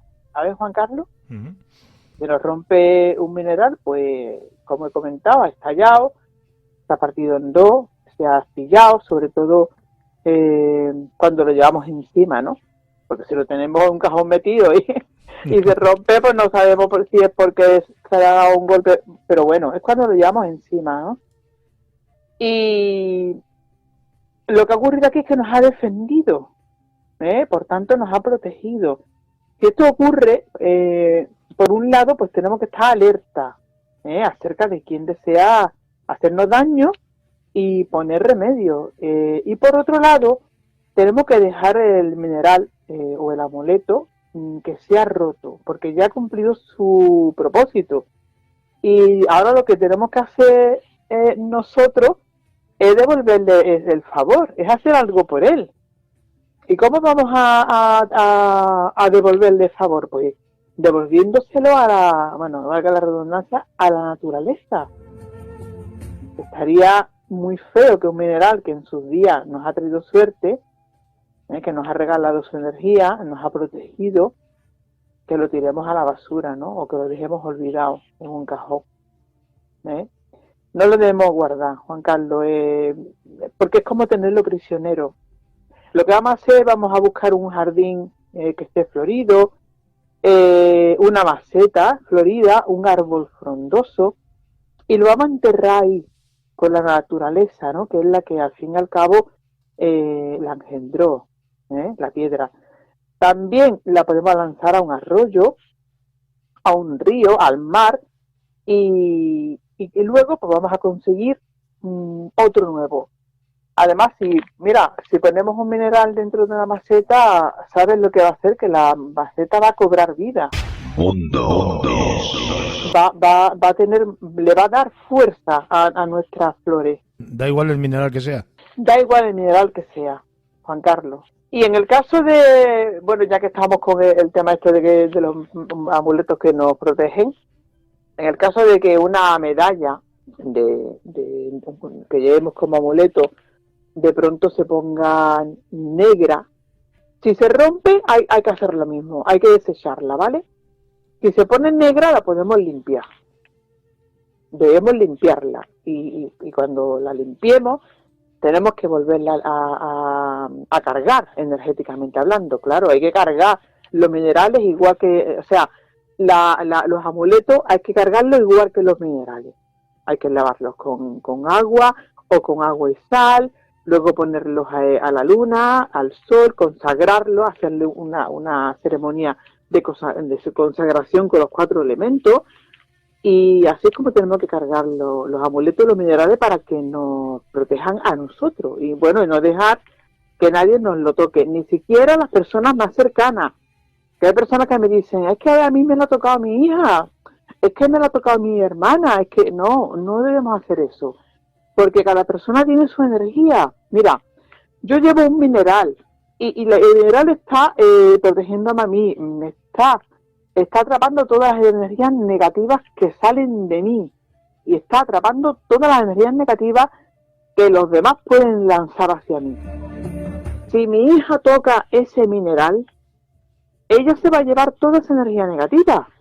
O sea, ahí lo recalco porque muchas veces me dicen, hombre, es que no pasa nada, mi hija no, ¿qué le va a pasar porque toque? Pues no debemos hacer eso. Una pregunta, No, Concha, si Dime. el colgante, en vez de romperse el colgante, se rompe la cadena. Se rompe la cadena para que el colgante se caiga, ¿no? Y lo pierda. Y se pierde. Claro. Hay muchos amuletos que se pierden. Si lo encontramos, pues hacemos lo mismo que comentaba antes. Si no lo encontramos, pues nada. Ese amuleto, en cualquier caso, nos habrá protegido de un ataque. Te lo digo porque hubo una época, ahora ya no, pero hace unos años, creo que te lo he contado ya. Sí. Hubo una época que colgante que me ponía, colgante que desaparecía.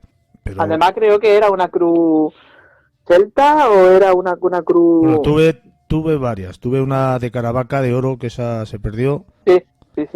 Bueno, varias. Y estas se me perdieron todas. Yo no sé por qué. Colgante que me ponía, colgante que se perdía. Daba igual de lo que fuera. Pero esa era su forma de protegerte. Yo lo más curioso que he visto en este caso de las medallas que se caen es una conocida que lleva una medalla de la Virgen de Rocío, ¿no? Que es muy devota por aquí, por Andalucía, ¿no? Vamos, de la que somos muy devotos, ¿no? Algunos. Y ella lleva su medalla de oro con su cadena, con su cierre de seguridad. Y a esta mujer se le cae la medalla de la cadena y la cadena no se le ha abierto, el cierre de seguridad no se ha abierto y la medalla no se ha roto. Es que se sale de la cadena y se encuentra la medalla, o sea que no la pierde. Ve que se le ha caído, mira al suelo, a donde sea, y se la encuentra, pero claro, se pone a mirarla, a ver cómo se ha salido, y es que es vamos, que yo la he visto, es que no tiene ninguna forma de cómo sacarla, y le ha ocurrido en 2 o 3 ocasiones, Juan Carlos, la ha llevado a la joyería, le han dicho que no tiene ningún defecto, que no tiene ningún defecto la cadena, ni la medalla. ¿Cómo se sale esa medalla de la cadena? En este caso, lo que hace la medalla es que la está avisando de algo, le está dando un mensaje. Luego esta persona, en los días siguientes a los que le sucedió esto de caerse de la medalla, le ocurrieron unos hechos en su vida, ¿no? En su vida personal, que además le cambió por completo la vida personal, después de muchísimos años. En este caso, pues le estaba dando un aviso, un mensaje. ¿Le cambió para mejor o para peor? Yo siempre digo que no hay mal que por bien no venga. En principio pensó que era para peor, pero luego ha comprendido que ha sido para mejor. No obstante, tengamos claro que si se rompe el amuleto, la medalla o el colgante que lleves puesto, ese sí que hay que intentar hacer lo que tú has hecho. Y claro, si, bueno, se te rompe la correa, se te pierde, se te desengancha o lo que sea y no lo encuentras, pues no pasa nada, ¿no? No pasa nada, nos ha protegido y ya está. Que lo encontramos, pues hacemos eso. Si es un amuleto de oro, hombre, tampoco seamos tontos, ¿no? No lo vamos a tirar. Bueno, tirarlo nunca, ¿no? Siempre enterrarlo, pero de oro no, de oro pues lo podemos purificar y lo podemos guardar, ¿no? O lo podemos convertir, no sé, lo podemos convertir en otro amuleto. Lo podemos convertir, fundir y convertirlo en unos pendientes, en un anillo, etcétera, ¿sabes? Pero previamente habiendo hecho una limpieza, ¿no? Habiendo purificado. Además, de hecho, cuando conseguimos luego un nuevo amuleto o un nuevo mineral, tenemos que limpiarlo de la vibración ajena, hay que cargarlo para nosotros, consagrarlo para que nos conceda esos deseos específicos que queremos para que nos proteja. Y yo no sé si tienes alguna otra pregunta sobre este tema, porque me gustaría pasar a los rituales. Hombre, es que es un tema muy interesante, pero es que entonces se me acaba el tiempo. Bueno, pero es que tampoco damos para mucho más ahora, porque otra cosa es la utilización de los minerales para determinados amuletos para determinadas cosas. Si eso, pues para otro programa hablamos de los minerales y los colgantes y los amuletos. Y ahora vamos ya a esos rituales que dices que has traído.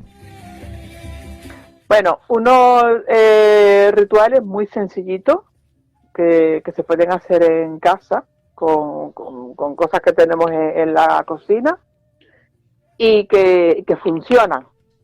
Por lo menos a mí me funcionan y yo cuando lo he hecho para alguna persona han funcionado. Mira, traigo por ejemplo el ritual con eucalipto, ¿vale? Porque es una planta o árbol con muchas propiedades curativas, de limpieza. Dicen que el eucalipto cura el cuerpo y cura el alma, además que huele muy bien, ¿eh? Bueno, pues con este eucalipto vamos a coger las hojas, vamos a quemar, hojas secas siempre, porque si no, no podemos quemarlas. Vamos a quemarla para asomar la casa y con ella pues lo que vamos a hacer es limpiar el ambiente. Cuando notemos que tenemos la casa muy cargada de energías negativas, que nos sentimos además que llegamos a casa y estamos peor en la casa que en la calle, no sé, que no estamos a gusto, está el ambiente cargado, pues podemos quemar hojas de eucalipto y las pasamos por toda la casa y eso lo que hace es limpiar el ambiente y además lo vais a notar rápido porque es que te relaja, ¿sabes? Es ideal para las personas que tienen estrés. Entonces puedes hacerlo de esta manera, ¿no? O también vamos a usarlo en el baño, porque mejora la energía de las personas también. Mira, un ritual muy sencillo, en un barreño ponemos agua caliente y echamos hojas de eucalipto y también ponemos unas gotas de aceite esencial de eucalipto, ¿de acuerdo? Esto lo que vamos a hacer es introducir los pies, Juan Carlos. Dentro de ahí, ¿no? Dentro del barreño. Bueno, vamos a poner cómodo y vamos a poner los pies con el eucalipto y vamos a reflexionar todo aquello que queremos dejar atrás. Oye, tenemos que mirar la correspondencia, que eso es lo que hemos estado hablando estas 2 semanas. Tenemos que ver que la luna, si lo que queremos es quitarnos pesadez y quitarnos aquello que queremos fuera de nuestra vida, pues vamos a hacerlo cuando la luna esté menguante, o un sábado, que el sábado es cuando está Saturno, que es el planeta limpiador, está más cerca de la Tierra. El sábado es el mejor día para la limpieza, ¿vale?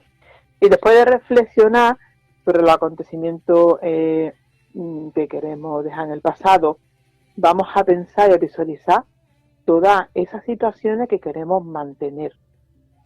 Al terminar este ritual, que es durante unos minutos o el tiempo o hasta que se enfríe el agua, porque la verdad que es una situación muy cómoda, te sientas, metes los pies en el agua calentita con el eucalipto, te lees un libro y te pones a pensar en esas cosas y cuando esté ya el agua que se esté enfriando, nos secamos los pies y ese agua la vamos a tirar también en tierra.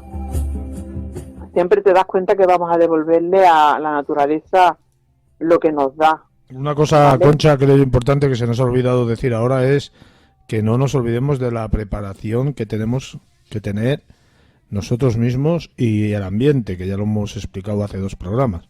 La preparación mental. Sí. Claro, todo eso es que lo hemos hablado antes, Juan Carlos, que es lo que hemos estado hablando durante 2 semanas. Sí, que cómo hay que prepararse. Claro, quien no lo haya oído, pues que se remonte ahí a dos programas y que lo escuche un momento y ya está. Pues sí, cómo se puede preparar la persona, cómo hay que preparar el ambiente, cómo hay que estar, la predisposición que tenemos que tener para que un ritual funcione. Mira, otro ritual que traigo también muy sencillito es con las llaves.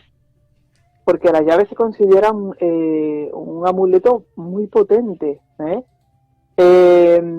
Los rituales con ellas proceden de la antigua Roma, fíjate.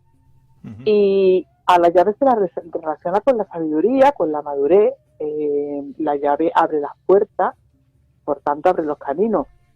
También cierra las llaves. Con ella pues debemos abrir la puerta a las buenas oportunidades y a la buena suerte, y cerrar pues todo lo negativo, porque son transmisoras de energía positiva las llaves.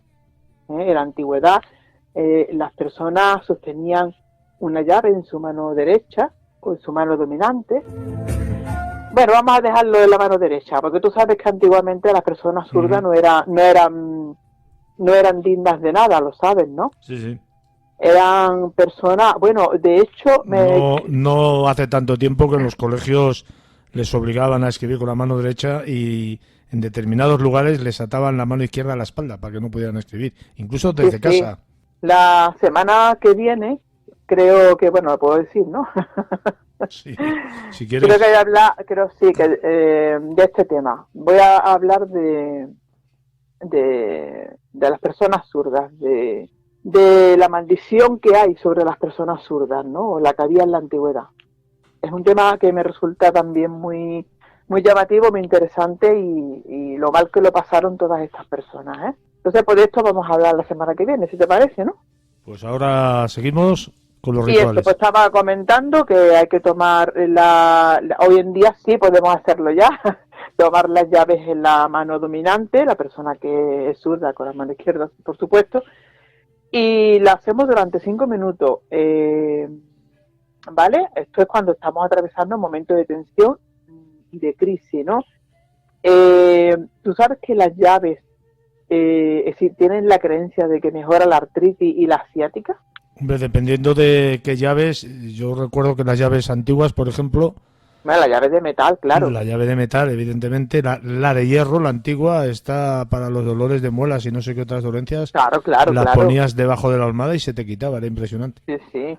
Y además te la ponías, te sentabas sobre una llave, se te pasaba el dolor de la ciática o mejoraba la artritis tocando las llaves, pero... Siempre estamos hablando de las llaves de metal. Entonces, en el ritual este vamos a coger las llaves de nuestra propia casa. Porque, claro, el propósito que queremos es para nosotros. Y tenemos que hacerlo con las llaves que abrimos las puertas de nuestro hogar, ¿no? Entonces, vamos a tomar dos llaves de nuestra casa, de nuestra propia casa. Y la vamos a sostener durante unos 3 minutos aproximadamente en la mano derecha o en la izquierda, como queramos. Yo aconsejo primero purificar las llaves antes con un poquito de agua y sal, ¿vale? O con incienso, le podemos encender un incienso, el que queramos que sea limpiador, ¿no? Incienso de ruda, incienso de sándalo, y lo podemos pasar sobre la llave. A mí me gusta lavarla, la llave primero, porque sabes que puede coger suciedad, ¿no? De tocarla, Entonces, me gusta lavarla primero, después se seca bien y después se le pasa el incienso. Y nos vamos a mentalizar, ¿no? Con la llave en las manos con mucha fe, ¿no? Y vamos a pedir ese deseo que queremos atraer, ¿no? En este caso, pues, la prosperidad en todas las áreas de nuestra vida, ¿eh? Y después de hacer esto, la vamos a poner en forma de crucifijo, y la vamos a colocar sobre la mesa donde solemos comer. Este ritual lo tenemos que hacer por la mañana o a mediodía, y tenemos que dejarla ya dispuesta en la mesa en esa situación sin que nadie las toque hasta las 6 de la tarde. Ahí a las 6 de la tarde las cogemos, las volvemos a poner en nuestro llavero y las guardamos. Y este ritual, ya digo que lo podemos hacer los martes y los jueves. Fíjate qué cosa más sencilla. Otro ritual que yo estoy recomendando muchísimo últimamente, porque es que además funciona, porque además es increíble. He visto algunas fotografías que me mandan para yo hacer una lectura de cómo queda este ritual, y se te ponen los pelos de punta de cómo quedan algunos, Juan Carlos, ¿sabes? Y fíjate qué sencillo. Este ritual sirve para sacar las energías negativas, para romper trabajos de mal de ojo, trabajos de brujería. Cuando una persona piense que tiene hecho un mal de ojo, le recomiendo que haga este ritual. Y además, una persona que esté bloqueada, este ritual le va a sacar a esta persona el bloqueo y le va a abrir todos los caminos. Sobre todo le va a abrir aquellos caminos que la persona tenga cerrado. Si la persona tiene cerrado el camino laboral, le va a abrir el camino laboral. Si tiene cerrado el camino del amor, pues le va a abrir el camino del amor. Y yo te aseguro que este ritual que se hace con fe funciona, Juan Carlos. Creo que alguna vez lo he comentado, pero bueno, no recuerdo en qué programa, pero bueno, lo voy a volver a comentar. Hay que coger un plato pequeño, que sea de cristal, color blanco, y hay que tener en cuenta que luego este plato vamos a tirarlo, O sea, nunca vamos a coger el plato este para uso personal. Ese plato tenemos que tirarlo, ¿vale? Entonces, pues, la persona que no quiera tirar un plato de su vajilla, pues que vaya, que compre un plato normalito, que los hay de buen precio, porque se va a hacer para este ritual concreto y luego lo vamos a tener que tirar, ¿vale? Entonces, pues un plato pequeñito blanco, le vamos a poner una capa gruesa, tiene que ser gruesa, de sal gruesa además. Le vamos a poner una capa gruesa que va a cubrir todo el plato. Vamos a coger un cuchillo y vamos a señalar con el cuchillo la señal del crucifijo. Vamos a coger un limón, lo vamos a cortar por la mitad. Y ahora en este medio limón vamos a clavar 5 clavos de olor o 5 clavos de especia. Vamos a poner uno en el centro, otro en el borde de arriba del limón, otro en el borde inferior, otro a la izquierda, otro a la derecha, haciendo la señal de la cruz, ¿vale? Ponemos el limón en el centro del crucifijo que hemos señalado en la sal, con la pulpa hacia arriba. ¿Y qué vamos a hacer con esto? Pues lo vamos a meter debajo de la cama, Juan Carlos. Tenemos que ponerlo debajo de nuestra cama, en la parte donde nosotros estamos durmiendo. Si es una cama de una pareja, se puede poner en el centro de la cama para los dos. Si una persona quiere ponerla para ella, pues tiene que poner uno debajo de ella y otro debajo de su pareja. Si se la quiere poner a algún hijo, a algún familiar, a alguna amistad, se lo tiene que poner debajo de la cama de esta persona. Si la persona duerme debajo del sofá, hay que ponerle el limón debajo del sofá. Es importante que este ritual esté como mínimo 3 días. 3 días completos, 72 horas completas. Que esté debajo de la cama donde duerme la persona y que la persona duerma esas 3 noches, claro. Y como máximo, yo lo dejaría unos 9 días. Si hay para limpiezas más profundas, ¿sabes? Y es increíble, Juan Carlos, cómo sale a veces los limones. He visto limones completamente secos, pero secos, vacíos, negros, rojos. He visto la sal que se ha puesto roja, que se ha puesto negra, o la sal se ha cuajado, pero literal, Es importante que cuando saquemos este ritual de debajo de la cama, cuando transcurra como mínimo las 72 horas, no toquemos nada, no podemos tocar el limón, no podemos tocar la sal, porque lo que haríamos es volver a cargarnos de esa energía negativa que nos ha sacado estos elementos, ¿sabes? Entonces, esto hay que intentar no tocarlo, pues nos ponemos unos guantes de látex o cogemos una bolsa o cogemos papel, lo que sea, no podemos tocar nada. Lo vamos a meter en una bolsa, si es de color negra, mejor.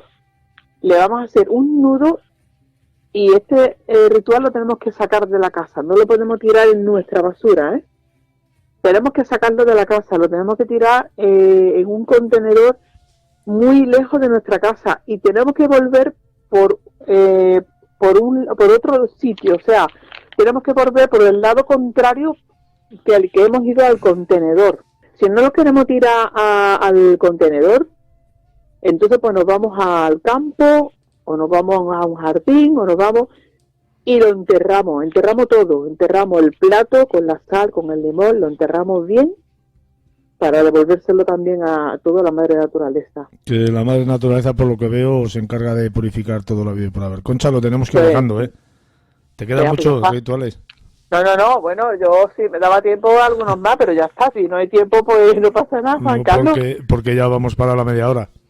Pues ya está, pues con estos tres está muy bien. De todas las maneras, se quedan muchas preguntas en el tintero, porque claro, a mí me gustaría saber si todos estos rituales se hacen igual, independientemente de la época del año en la que estemos, ¿no? Quiero decir que si estamos en invierno se hace de una manera y si estamos en verano se hace de otra. Es indiferente, Juan Carlos. Los tres rituales que he mencionado, es indiferente la estación o la fecha. Pero sí que hay otros que no da igual la época en la que estemos, ¿no? Claro, hay otros que no, porque están los rituales de Navidad, están los rituales de San Juan, están los que saben, ¿no? Claro, los propios de su época. Vete preparando un programa para hablar de rituales media horita. Sí, ¿no? Que no nos liemos con otras cosas, como siempre. Pues no sé, yo si quiere continúo con rituales la semana que viene, aunque tenía pensado hablar... La semana que viene me ha gustado mucho el tema de... ¿Te ha gustado, de lo de los zurdos, sí. Pues nada, pues hablaremos de las personas zurdas y de lo que han padecido a lo largo de la historia, ¿vale? Un fuerte abrazo, Concha. Un abrazo, Juan Carlos, buenas noches a todos.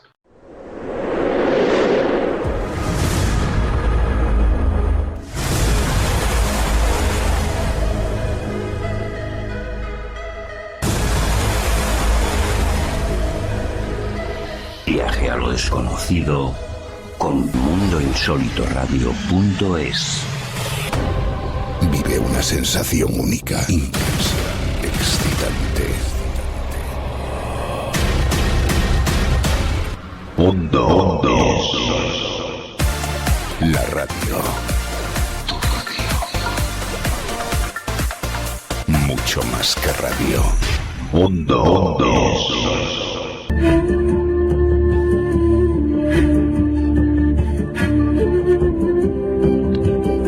En la antigüedad, una rama de la psicología llamada psicocirugía intentaba corregir las disfunciones mentales extirpando del cerebro la piedra de la locura. El escaso conocimiento que se tenía entonces sobre el cerebro y sus funciones hacía creer a los médicos de que la locura era el resultado de formaciones minerales en el cerebro, lo que producía diversos efectos como taponamiento de los ventrículos, presión sobre diversos puntos neurálgicos y mal funcionamiento encefálico.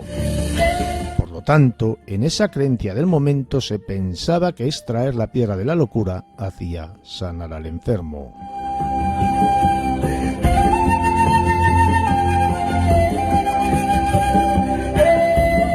Cristina, buenas noches, bienvenida, ¿cómo estamos hoy? Hola, buenas noches. Pues un poco afónica, espero que se me oiga por lo menos con un poquito de dignidad, pero aquí encantada de estar una noche más con vosotros. Es un verdadero placer, ya sabes, que participes un día más en Mundo Insólito Radio. Y bueno, los tiempos que corren hoy en día son tiempos de locura. No sé si el tema que nos traes hoy tiene relación con lo que te acabo de decir, pero nos vas a hablar de una piedra, ¿no? La piedra de la locura. Efectivamente, os traigo la piedra de la locura.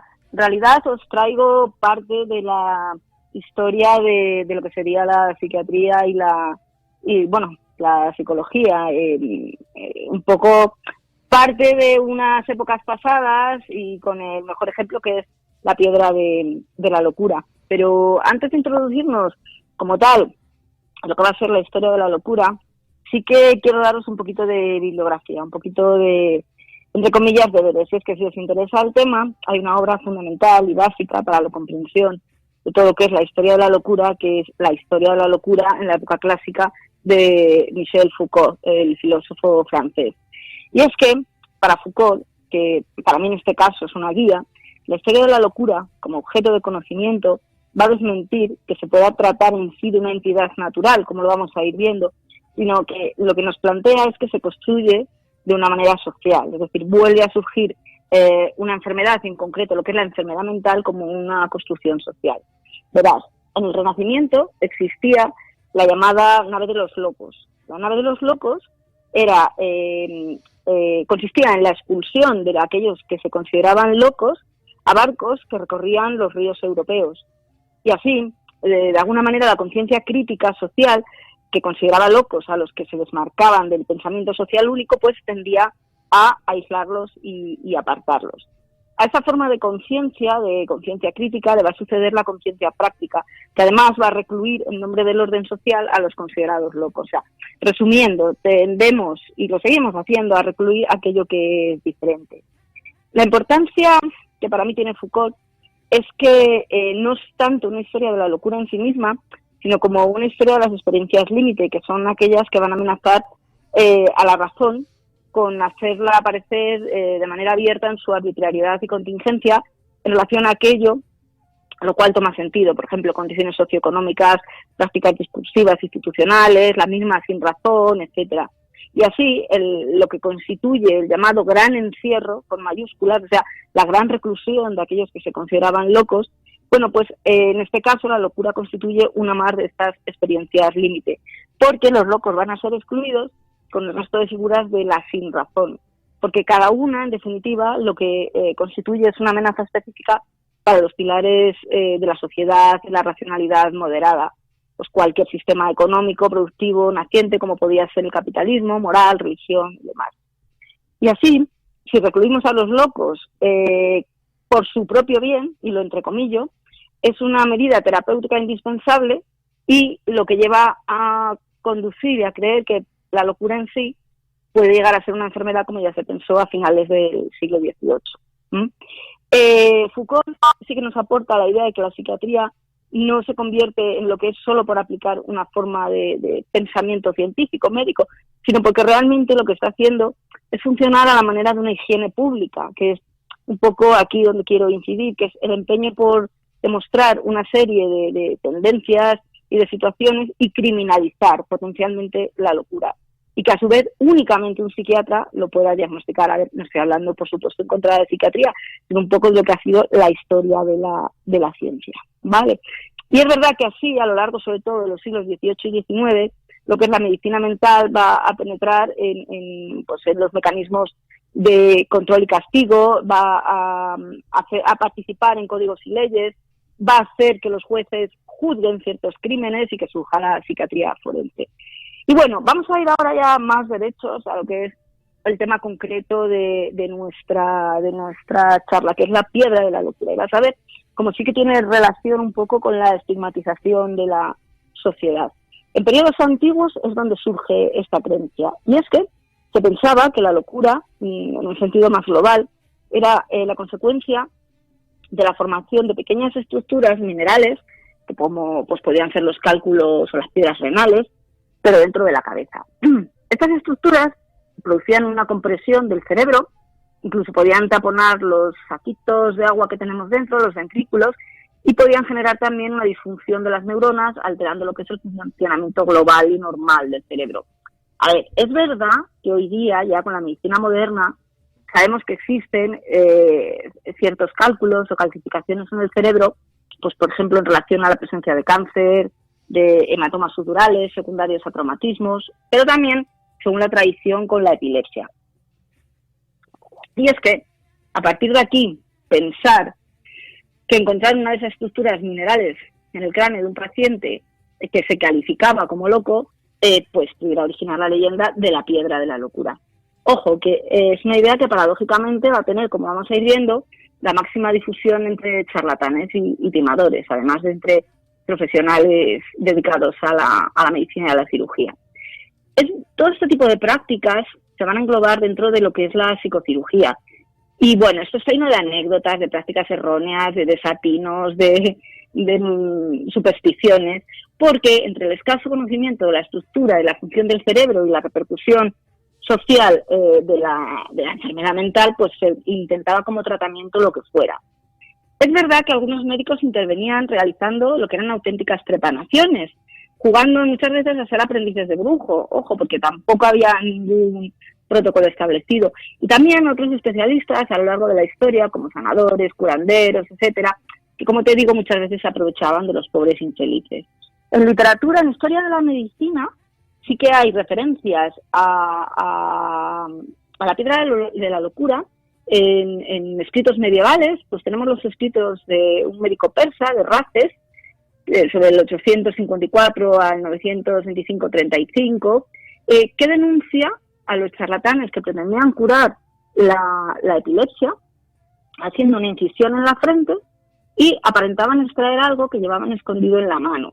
A ver, aquí lo que Races está describiendo, que eso lo tenemos hoy día incluso en Filipinas, es una cirugía en Filipinas y en Mesoamérica y demás, y en otros sitios de Asia, son las llamadas cirugías placebos. Ya sabes que son inocuas, que son aquellas que se hacen creer al enfermo y a familiares que extraes algo del cuerpo que el cirujano lleva escondido entre sus manos, entre sus ropajes, etcétera, por el fin, en este caso, de mejorar la dolencia mental. Claro, que sería y constituiría una simulación de trepanación. También hay otro médico medieval, Guy de Chauliac, que describe la piedra de la locura, pero fíjate cómo lo expone. Expone que, entre comillas, por Dios, las mujeres y los idiotas la usarían como amuleto junto con conjuros y otros remedios tradicionales, insisto, estamos hablando del mundo medieval. Y es que en antropología y medicina sí que las trepanaciones como tal se han empleado en distintas culturas y en áreas geográficas. Lo hemos visto en otro programa, desde la prehistoria los fines eran muy, muy variados, desde combatir dolencias mentales, pues cefaleas, los dolores de cabeza, tumores, epilepsia, parálisis, fracturas de cráneo, retirando huesos que estaban impactados o drenando hematomas, y empleando diferentes técnicas y procedimientos según la época. Pero, vamos a tener un exponente fundamental en lo que sería la extracción de la piedra de la locura en la pintura flamenca de finales del medievo e inicios del Renacimiento. Porque vamos a ver a través de una serie de obras, me voy a centrar solo en una para no daros mucho la turra, y vamos a ver lo que es la extracción de la piedra. Mirad, las obras pertenecen a los artistas holandeses, al Bosco, a Jan Sanders van Hemesen, a Peter Bruegel el Viejo y a Peter Hewitt. Y vamos a hablar de la obra del Bosco, de Hieronymus van Aken, que está en el Museo del Prado. Es la extracción de la piedra de la locura, y es la más antigua y estamos situándonos en el periodo bajo medieval.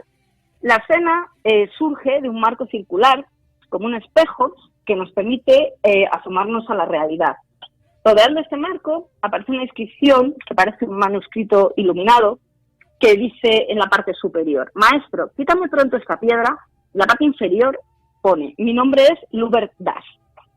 El tema, la extracción de la piedra se desarrolla en un interior y un exterior al mismo tiempo. Esto es un referente común en la obra del Bosco.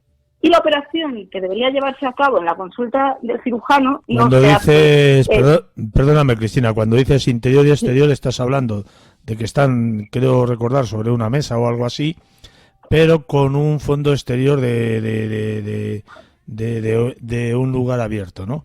Exactamente, te está metiendo en dos ambientes. Eso es típico del Bosco.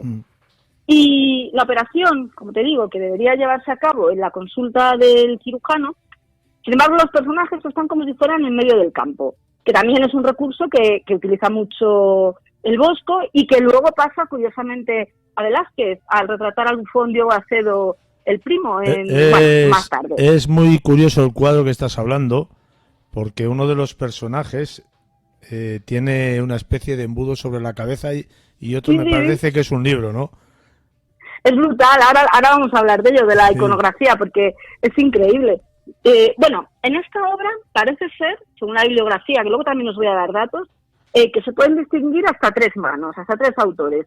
Una para la inscripción, otra lo que sería el fondo del paisaje, y la última para la escena en sí, que sería ya la mano propia del Bosco. Y como tú dices, hay cuatro personajes. El cirujano, que está de pie y con un embudo en la cabeza, y está extrayendo del cráneo del paciente, es que está extrayendo un tulipán. El paciente, que está descalzo y atado a la silla con una tela y sentado, aguantando como puede el hombre la operación. Un hombre, además, que va tonsurado y vestido con un hábito negro, con un aguamanil en las manos, que parece que está ahí dando ánimos al enfermo o bien a aguantar la operación o al cirujano a trabaja, y una mujer que lleva un hábito gris y una toca blanca, que está apoyada en una mesa y además tiene un libro cerrado sobre la cabeza. A ver, vamos a recordar, Cristina, porque me parece que has pronunciado la palabra trepanación, que es una incisión, ¿no? Sobre la cabeza, sobre la parte del cráneo, ¿no? Exacto, consiste en hacer... Sí. Le hacen un agujero ahí, ¿no? Eso es, hacer un agujero, y entonces en función de lo que se buscara, si era más de corte antropológico, buscabas más lo que es las conexiones con, pues con otros mundos, con el mundo de los espíritus, pero también será desde el punto de vista médico, pues si había, por ejemplo, o una epilepsia o un traumatismo cráneoencefálico, pues eso te servía para disminuir la presión intracraneal y facilitar la sanación del paciente. A ver, harán sanación del paciente, pero con unas tasas de mortalidad altísimas. Fíjate en qué sociedades hablamos. Hablamos desde la prehistoria hasta, bueno, todo el mundo incaico, hay representaciones también en lo que es la Baja Europa. Quiero decir, estamos hablando de otros tiempos y asumiendo una mortalidad que estamos en fase preantibiótica y medicina empírica total y absoluta. Si continuamos un poco con la obra del Bosco, a ver, representa súper bien que hacia finales de la Edad Media y comienzos del Renacimiento había un cisma entre lo que era la cirugía y medicina. Los cirujanos practicaban lo que era su profesión en los campos de batalla y cuando no lo hacían así, lo hacían en lugares públicos, en mercados, en ferias y ofrecían los servicios en tiendas de campaña como podían, acompañados muchas veces de malabaristas y de otras diversiones. ¿Qué pasa? Pues que eran denigrados por los médicos educados en las universidades, que tenían sus diplomas y títulos y lo que era el reconocimiento de la época. Y así, pues bueno, la cirugía estaba ejercida generalmente por cirujanos barberos, pero también con curanderos y charlatanes. Y además, bueno, de la extracción de la piedra de la locura, pues hacían extracciones dentarias, sangrías, trataban roturas de huesos, fracturas, luxaciones, y en el campo, como te digo, de la salud mental, pues la piedra de la locura del cráneo. No tenían ni mucho menos tanto respeto por la sociedad como los médicos, pero ahí estaban y se iba a ellos. Bueno, si seguimos con el Bosco, toda la obra del Bosco es una crítica social salvaje. Es una sátira a los charlatanes y falsos cirujanos. Mira, la bolsa atravesada por un cuchillo que está colgando de la silla del paciente es una alusión al dinero que ha perdido en esta falsa operación, lo que se está dejando. El tulipán que sale de la cabeza parece que alude a su ingenuidad, porque en holandés se llama a los necios cabeza de tulipán. Y en holandés, además, tener una piedra en la cabeza, pues está aquí, equivale directamente a ser un necio. Y el embudo del que hemos estado hablando en la cabeza del cirujano alude a la charlatanería. El libro cerrado en la cabeza de la mujer que está pensando podría, para unos autores, aludir a la verdadera ciencia o la verdadera sabiduría que no se está aplicando.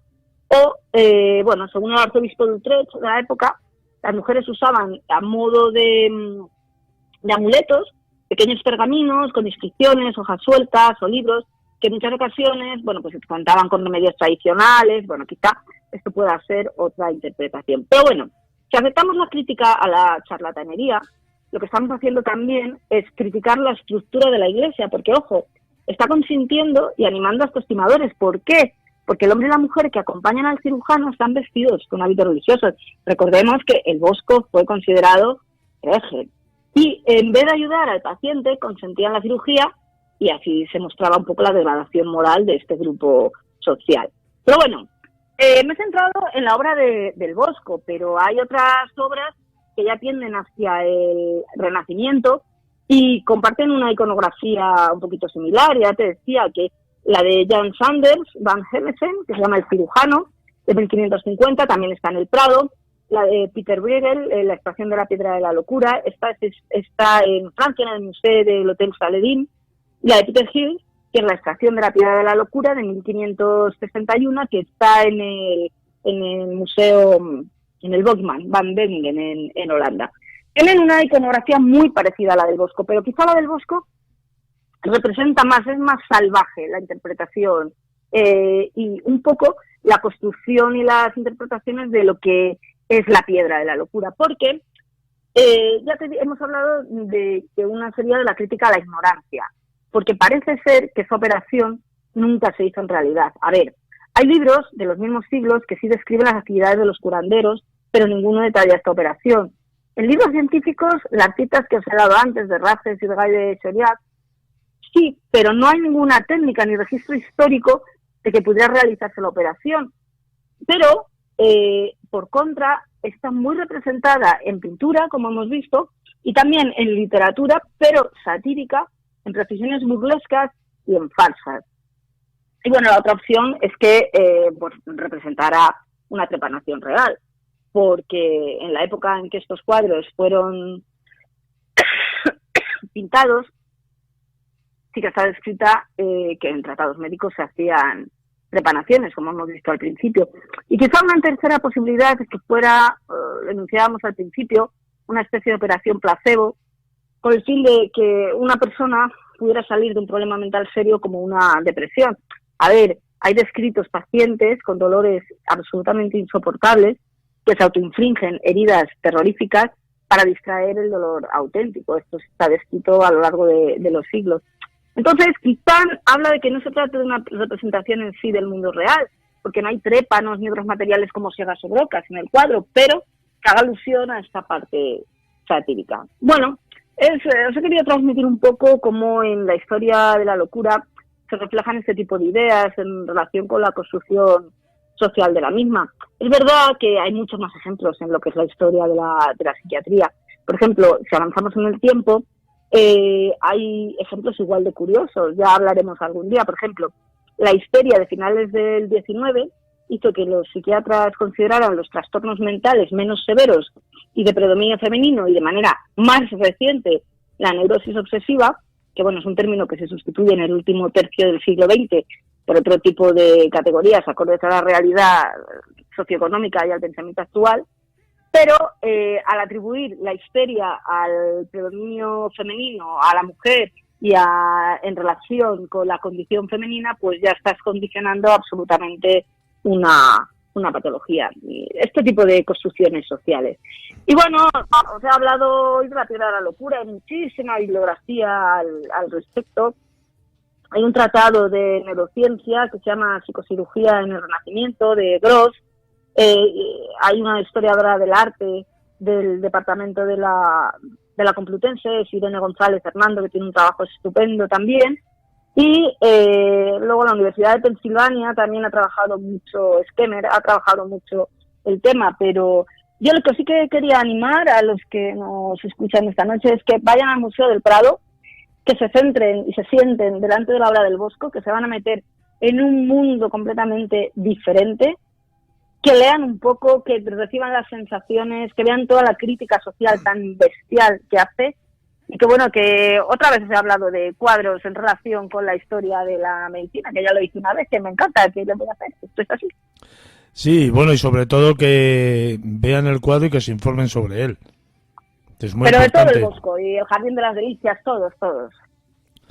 Cristina, cuídate, y sobre todo cuando salgas por la calle y veas esas estelas que van dejando ciertos aparatos voladores, pues te vuelves a esconder. No sea que tu laringitis venga producido por ello. Hablando en plan conspiranoico, estoy diciendo, ¿no? Pero mira que bien aguantado, mira. Hombre, 2 tosecillas nada más. Ha sido un enorme placer, como siempre, Cristina. Ya sabes, te estoy muy agradecido por ello y bueno, cuando quieras, la próxima vez, aquí estamos con los brazos abiertos, como siempre, y esperando y deseando que tengas una mejor voz. Un fuerte abrazo. Ay, muchas gracias. Pues un besote. Mundo.